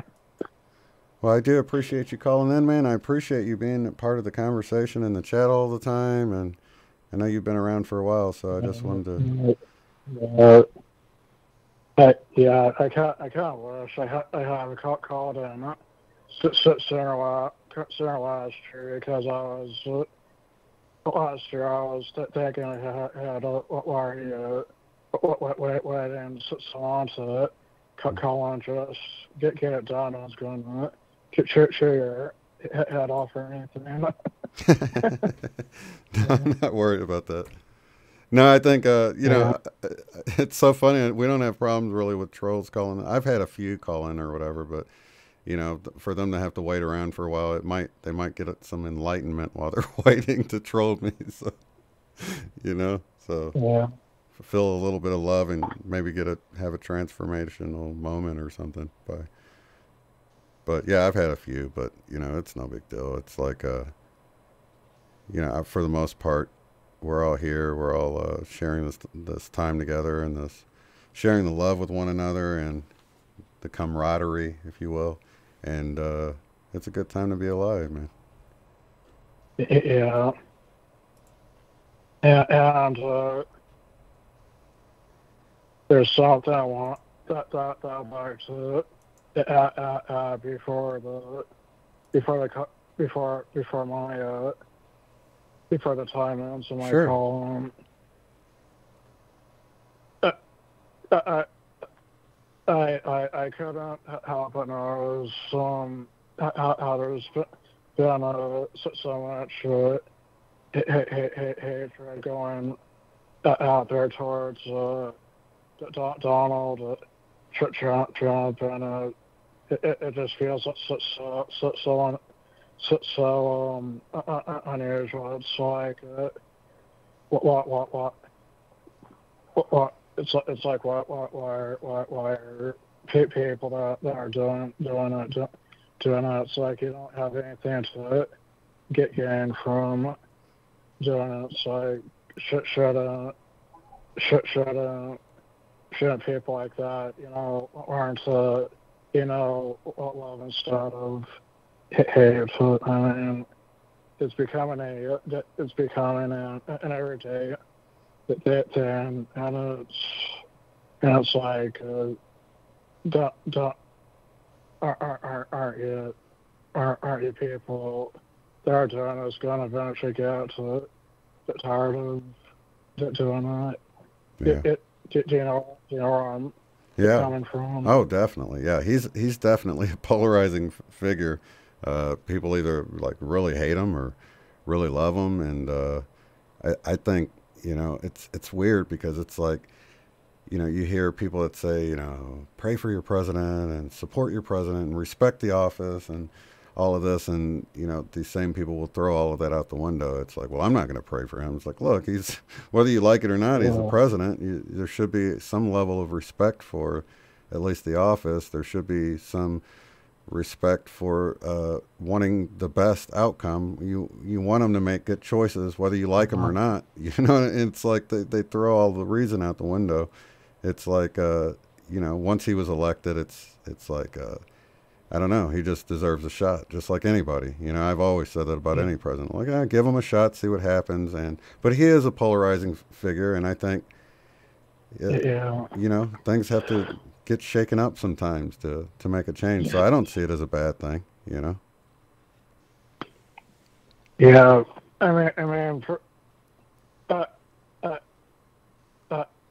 I think he's really just there to bring about a great awakening on the reason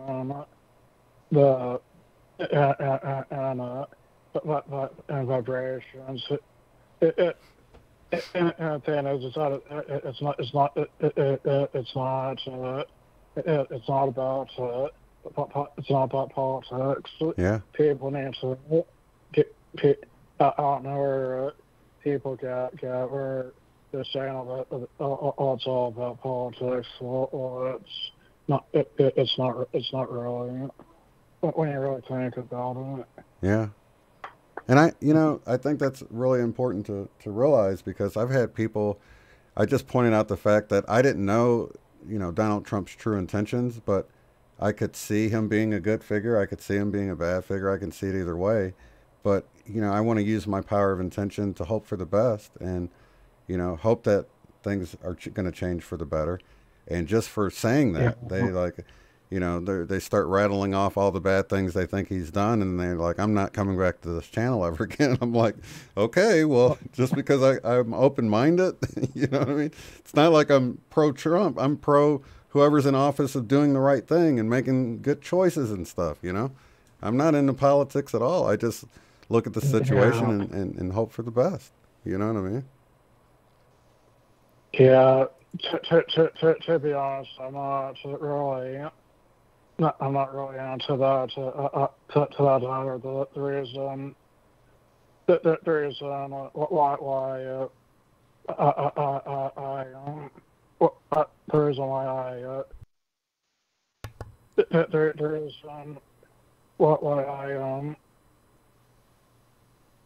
got into, wanting to know what was wrong with this world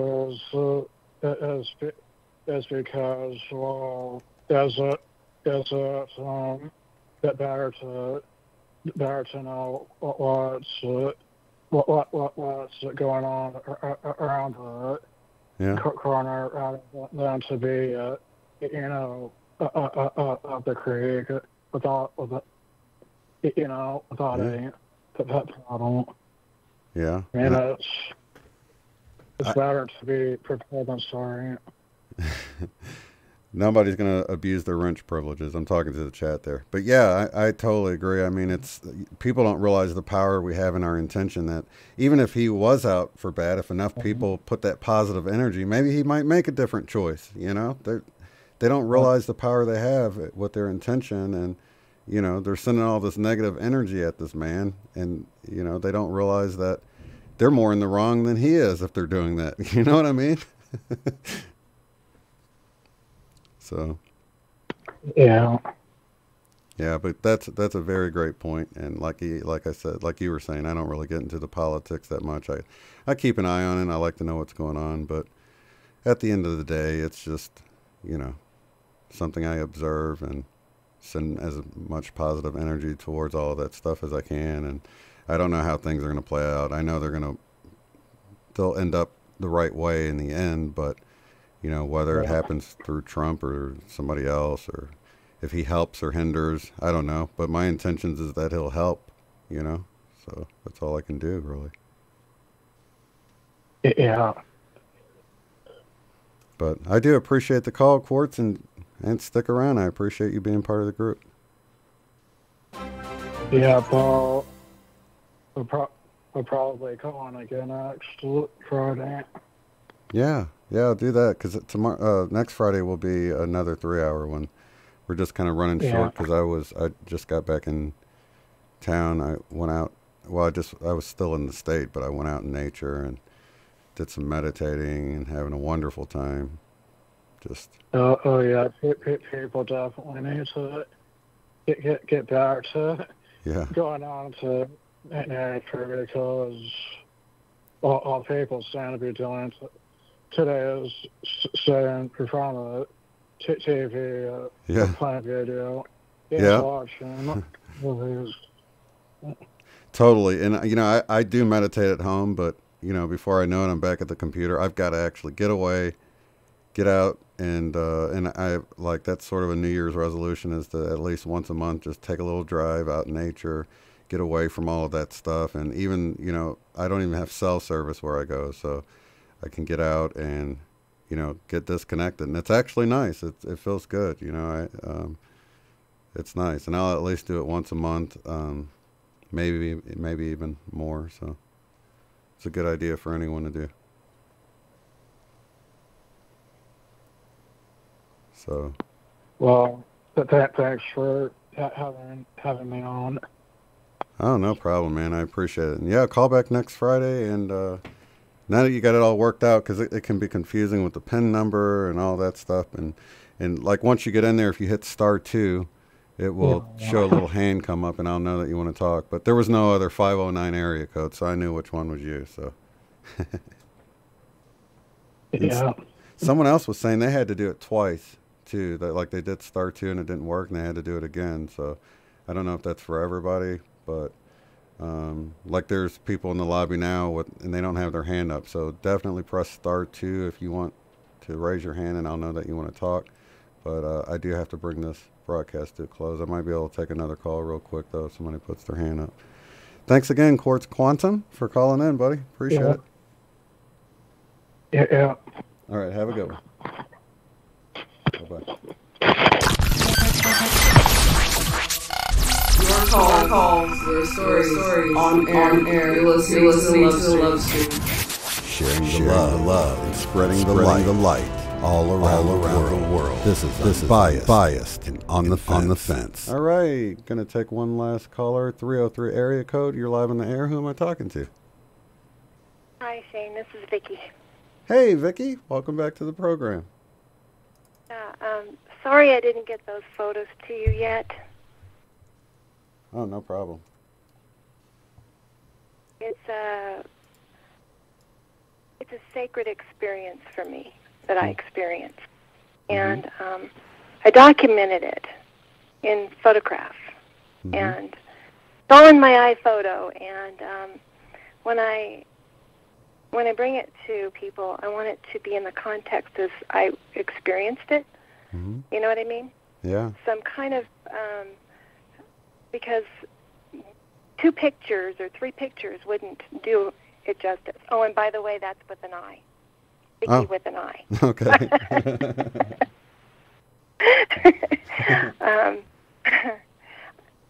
So, because it's an experience with my husband, my best friend, my twin flame, my everything, and all that goes with that. And so it started with the moment he died. So it's a the rocks wouldn't make sense without the backstory. And I'm going to try to do that with video using my iMovie. Yeah. I'm kind of working on it because it's that precious to me. Mm-hmm. And it may not, others may not get it, but from the context of how I experienced it was awesome. Yeah. And to not give it that weight for me would cheapen it, and I don't want to cheapen it. I understand. You know what I'm saying? Yeah, and the thing is, you're in a good crowd here because people get it. People have their own experiences, and many people know that there is life after death, and there is experience with the seemingly dead. I mean, they might be out of their human earth suit, basically, but you know, the consciousness lives on, and they can still interact with us. And that's the whole reason why I want to do this show on Mondays with Sherry, because I think as we move forward, the veil is getting thinner and thinner, and more people are having experiences like yours and like others, seeing orbs and all sorts of things. And I think they're going to increase, and I'm wanting to create a safe place for people to come and share those stories and, you know, hopefully encourage others that are experiencing things to know that they're not going crazy and that their experience is very real. And I think your story with your husband is awesome, you know, so I don't think it's a proof thing. I think it's an encourage to encourage others with the pictures or whatever. So I believe you. Yeah. And no, I know you do. Yeah. But I'd like it to be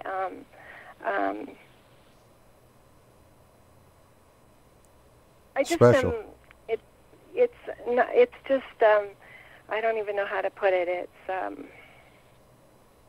It's like I feel like it happened to me the way it did. Mm-hmm. You know, even my so that I could impart a message. And even as it relates to the Bible changing, you know, the wolf is now lying down with the lamb. I feel like even that is a message to us. Mm-hmm. You know, God is in charge, so God can change anything. Yeah. And God can, and God's Son can too, if God's Son is in a place of manipulating something. Mm-hmm. You know what I mean? After all, it was the Holy Ghost that inspired it be written in the first place. Yeah. So to think it's not being somehow, I don't know, it's probably being manipulated too, but the truth is still coming through. Yeah. And that's one of the things that you see with a lot of religious channels that even see the Mandela effect is happening. They're like, look at what Satan's doing. And it's like, dude, you believe, I mean, if you're believing the Bible as you believe it was written at the inspired word of God, don't you believe God is sovereign? And you're acting like the devil pulled a fast one over on God. I mean, that's not even possible in your own religion and your own way of thinking about this. So why are you pushing fear about this whole thing? Even if it was the devil doing it, for instance, I don't believe it is, but even if it was, God has to be allowing it to happen, you know? I mean, it's not like... Maybe... It's weird. I was sorry, I didn't mean to interrupt. I was just agreeing with what you're saying. It's like, you know, just that worldview, it doesn't even make sense the way people frame it, you know, like it's this thing to be fearful of. I don't think it is. I think it's a wake-up call. Yeah. We're all getting our unique wake-up calls. Yeah. No. And it's just like the Bible where it talks about, you know, have a strong foundation because, you know, flood could come in and if your foundation is built on sand, it just kind of flushes out from underneath it, yeah? Yeah. I would say that's what my experience was to begin with. Mm-hmm. So that took me through the dark night of the soul, and my experience of the otherworldly speaking through the rocks, and that even it was as though the Bible or someone was teaching me as I was experiencing this, you know. So I'll try to get it together because I think it would be enlightening.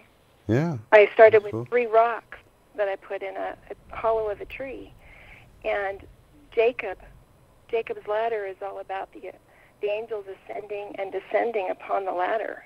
Mm-hmm. And he slept.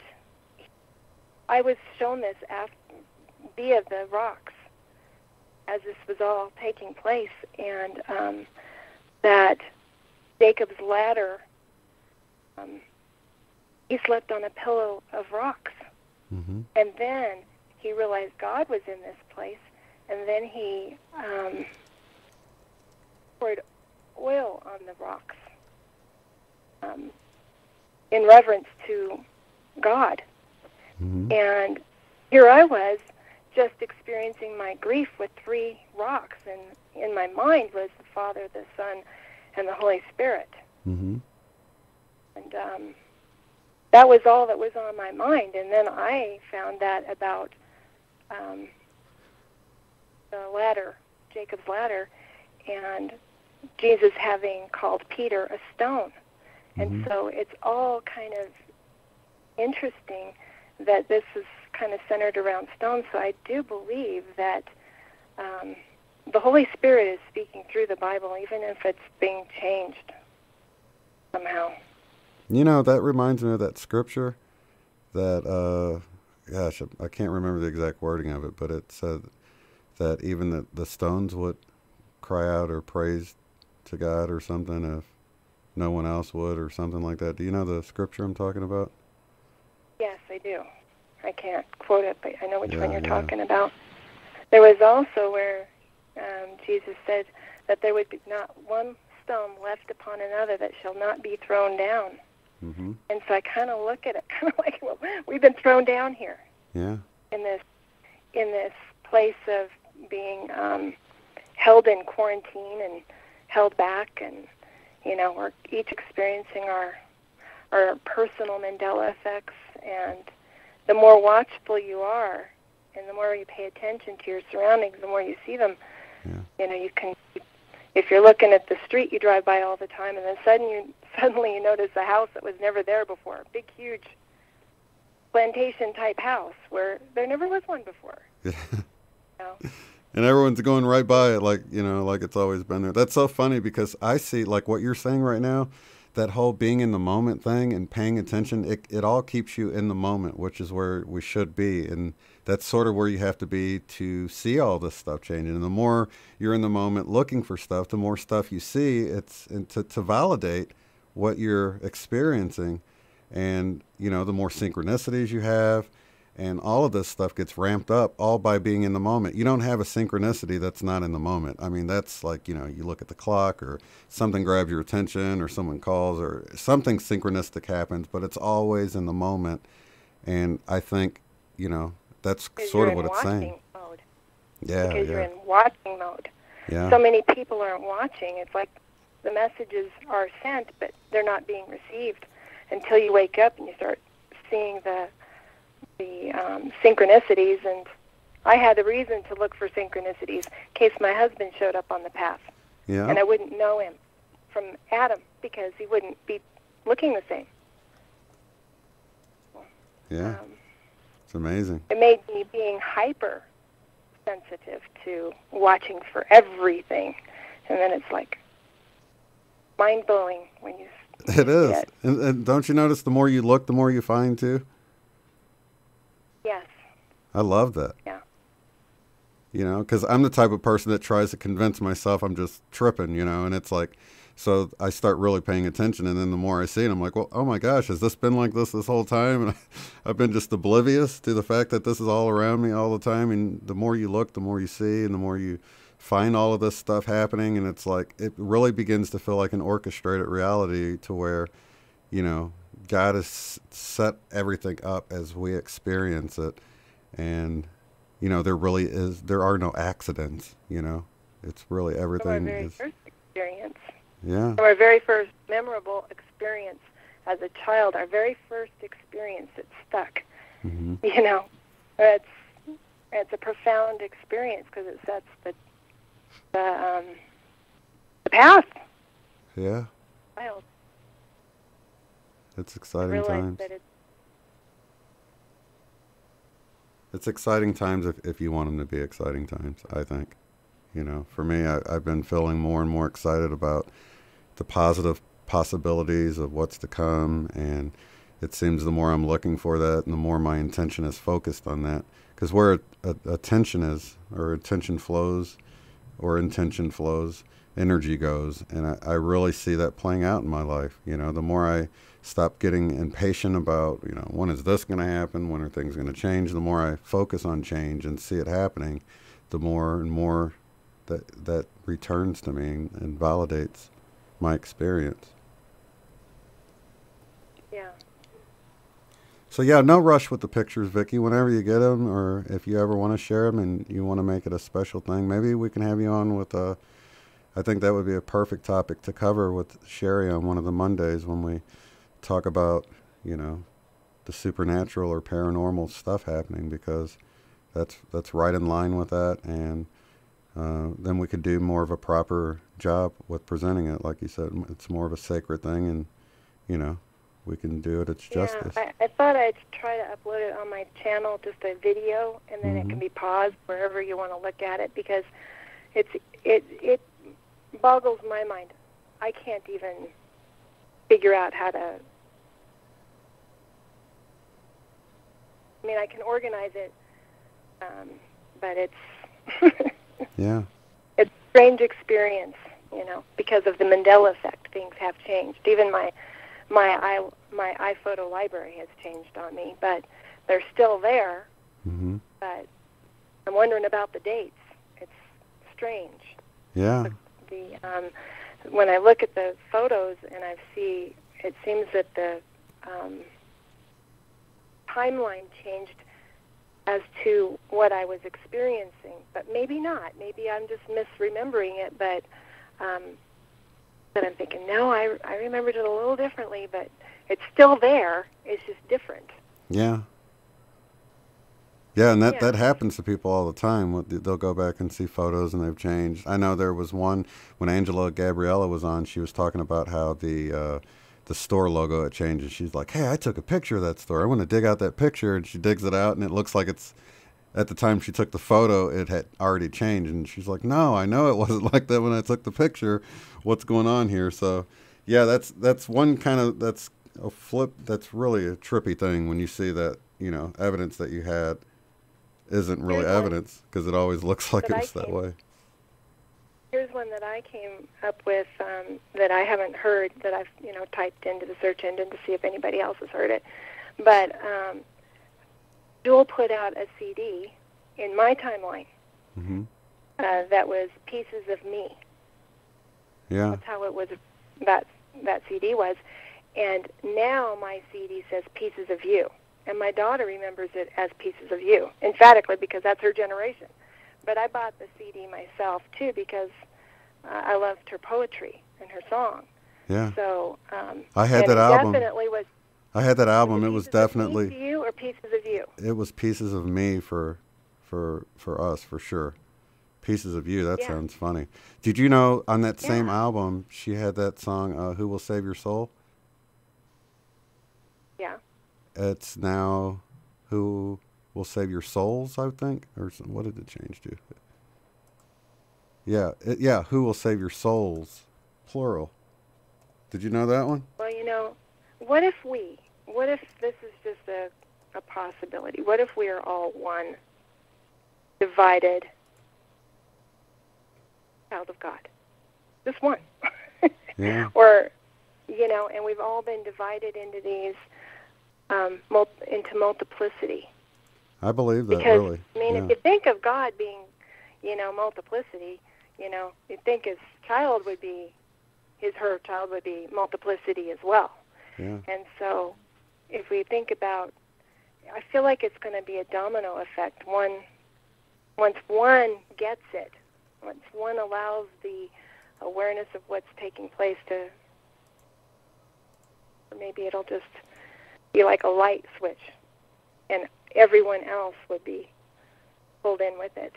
Yeah. Now that might have flip-flopped. I just looked up the lyrics, and it says, "Who will save your soul?" So I don't know if it's switched back or if the lyrics are residue. I haven't listened to the song, but it was definitely souls, because she says at one point in the song, she says boy, like something, something boy. She ends the line with that. And I'm like, so she's specifically talking to a single boy in her lyrics. So why would she say multiple souls? But you could also say, think about it. When I listen to the lyrics about that also, boy, who's going to save your soul? I've used that expression. Boy, you better be sure what you're thinking about. But not in the fact that I was talking to a boy. Right. I just used that word as boy. Right, I see what you're saying. Yeah, the expression, Yeah, so I'm not really sure about that one. As I listened to it both ways, and I heard it both ways. Yeah, but it was definitely pieces of me. Yeah. Yeah, 'cause she was singing her stories and her experience, so I don't know.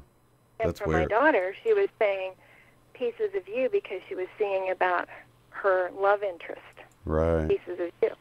So really, Jewel could have had two ways of having thought about it. On one end, she thought, okay, well, I want to say, I want to entitle this pieces of you, and maybe she decided upon pieces of me at the last second, and we're seeing the shift, the two possibilities. And that's funny you said that, because that goes right along with this whole idea of us being like fractals of God, like, God splitting off. And because I believe everything is God. So when you think of it like that way, you got like God is the ocean, and we're all like little drops, but we're all still part of the overall ocean.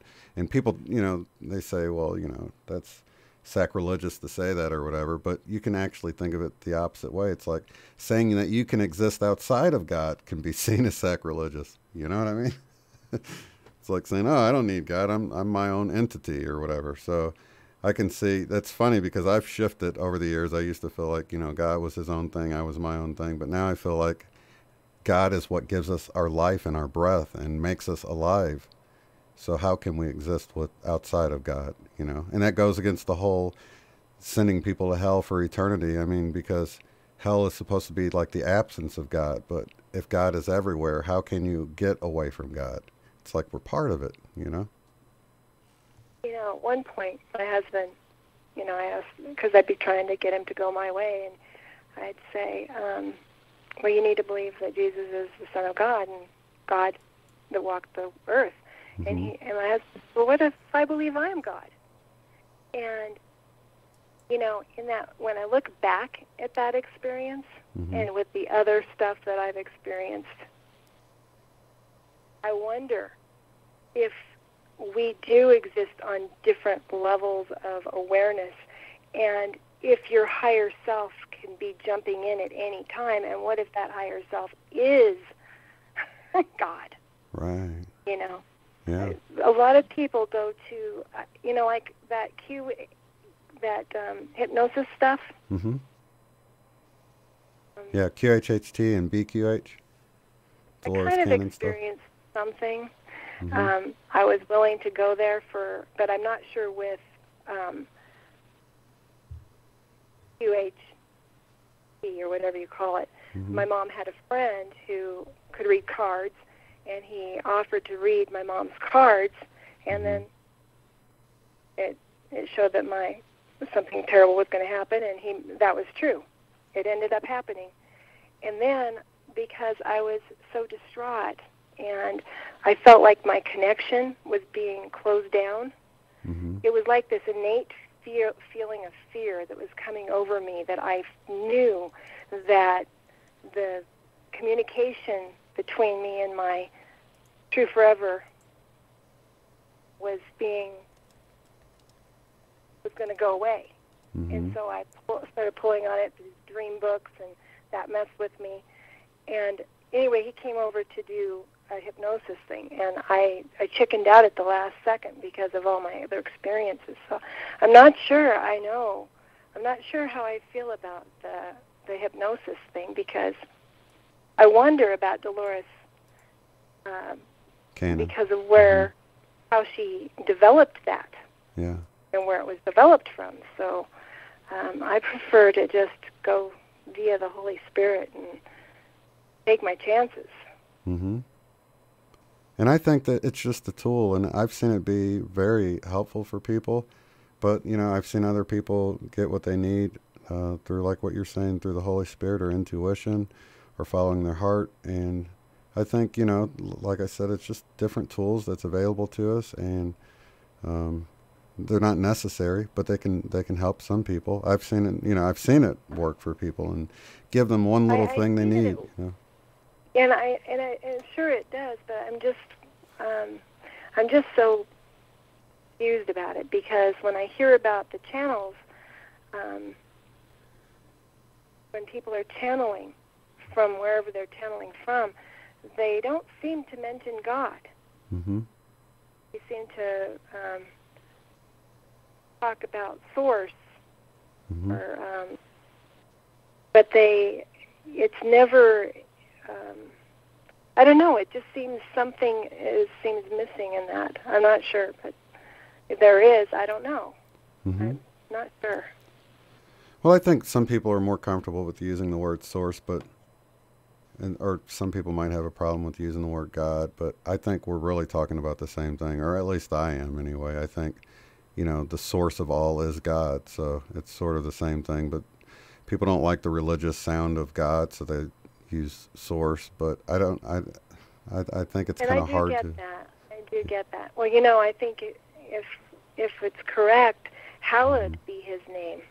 So I've never heard anyone call him hallowed. Mm-hmm.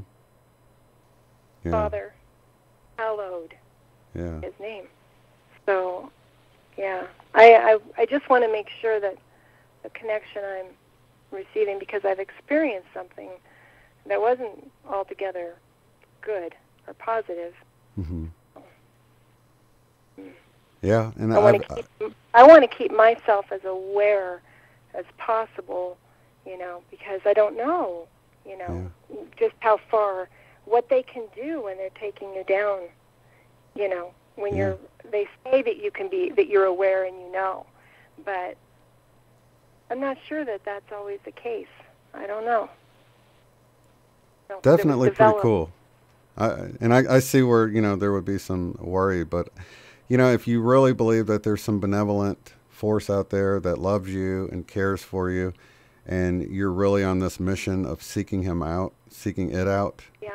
I hate to say him because I feel like it's beyond like male and female. I feel like it's, you know, just androgynous. There's not really, I feel like it's, you know, like it's our parents. Yeah. And that's interesting you said that, because when you look in the Gnostic Gospels, it will say the mother, father as God, you know, instead of saying the father like we read in our Bible. It was originally in the Gnostic text, it will say the father, mother, talking as they're just like one, you know. So that's interesting. Yeah.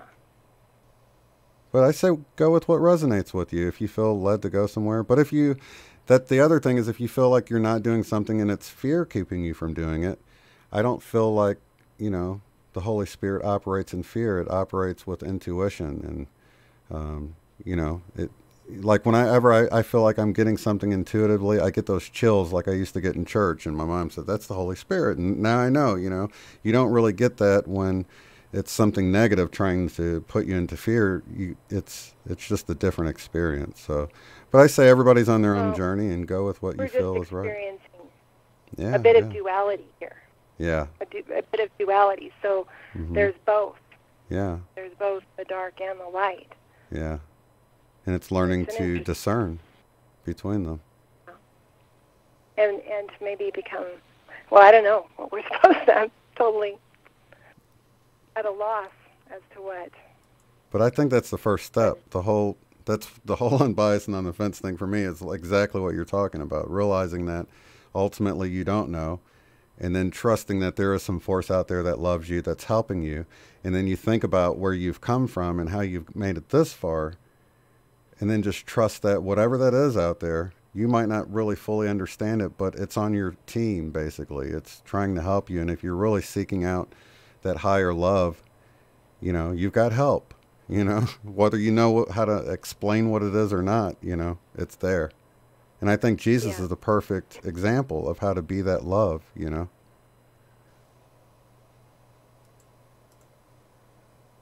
It's perfect. Well, I'm sorry to cut you off. I want to... Oh, no problem. I just wanted to talk to you about the rocks. Oh, yeah. But definitely... So that you'd know. Yeah, definitely shoot me an email or get a hold of me somehow or call in next Friday or something. Let me know. When I get done with it, it's a project that I'm working on, so we'll see how it goes. Yeah. I'm a novice at this. I've never posted anything on my channel, so and I've never made an iMovie before, so we'll see how it goes. And if you want to post it, like if it's just a video and you don't want to share it with the world, but you want to, you know, have it to where it's available, you can put it as unlisted, and then you can share the link. So when you come on here, we can play it, we can share the link, and then so you don't have to worry about trolls. So just an option for you. I'm not saying that's how you should do it. I like I'm just that idea. I didn't know that. Yeah, so you can put it but as unlisted. But you do that right on there as unlisted? Yep, you can either do it as public, unlisted, or private. If it's private, then only you can see it, but it's there for you to see, and you can, you know, it's sort of like saving it to the cloud. So if your phone gets destroyed, at least you still got it up there, and then when I decide I don't want it online anymore, I can delete it and it's gone, or put it on private and it's just only you can view it, you know, and it's safe there. Well, that's no point of putting it on if you're gonna. But I mean, is there a way to pull it back or no? Yeah, you can delete it. You can just delete it off of there too. Yeah. That's good. Yeah. But if you put it as private and, you know, whatever your phone or computer gets destroyed, you can download it in the future to your phone and, you know, you'll have it again. That's, you know, it's just a safe way to back things up too, and no one can see it. So, but you can delete it if you want, yeah. With the accept of artificial intelligence and whatever they're doing with all of our thoughts is interesting. Yeah. But I don't think it's anything to worry about. I think we have higher help looking out for us. God creates everything, including this and all those running the show. I think God puts them in charge, so for the purpose they are to serve, whatever that is. Exactly. Yeah. That's even the villains of the earth. I say, well, how can I be a hero if there's not some villains out there? So I don't mind. It's all part of the experience, I think. Helps us grow, experience. You know, you can't have a sweet smell without having an awful smell, right? You can't have like beauty without ugliness being there. So it's just all part of duality. It's part of the process of becoming the children of God. I feel like that's what we're in the process of becoming. Yeah. Finding our way back to God. Yeah. And it can be fun, you know. It doesn't have to be this disastrous thing that you just can't wait to get out of. I mean, I was there 2 years ago, and I just shipped, like with that whole playlist of the I Am Discourse and taking control of our sovereignty we have, you know, in our sphere of influence and our own reality. You know, picking up the reins of that and realizing that the God that's out there that created everything is in us. And, you know, it's a beautiful thing, you know, and to realize that, it makes you really appreciate life a lot more in every moment you do have, you know. Waking up. I can't say I'm there yet. Yeah. I'm waking up. Yeah, it's a process. Yeah, it is a process. Well, thank you so much, Vicky. Being open-minded. So. Yeah. Okay. All right, lots of love to you. Can't wait to hear from you again. Okay, have a good one. All right, you too. Bye-bye. Bye-bye. Lots of love to you. Bye. Lots of love to you. Bye-bye. All right, you guys, that's going to roll out this episode. So nice to hear from Vicky again. And I will be back tomorrow with Eileen for the Power of 8 at 8 p.m. Eastern Time, 7 Central for me. And that will, of course, be 5 Pacific, 6 Mountain. And I think 1 a.m. GMT, if I'm not mistaken, unless the time changed again. It's either midnight or 1 a.m. for our friends in Europe. So lots of love and light to everybody out there. Lots of love light. I was wanting to change it this year for 2019. Lots of love light to everyone, and we will see you on the next one. Have a good one. If you'd like to support the work I do, go to paypal.me/UOTF. Thanks.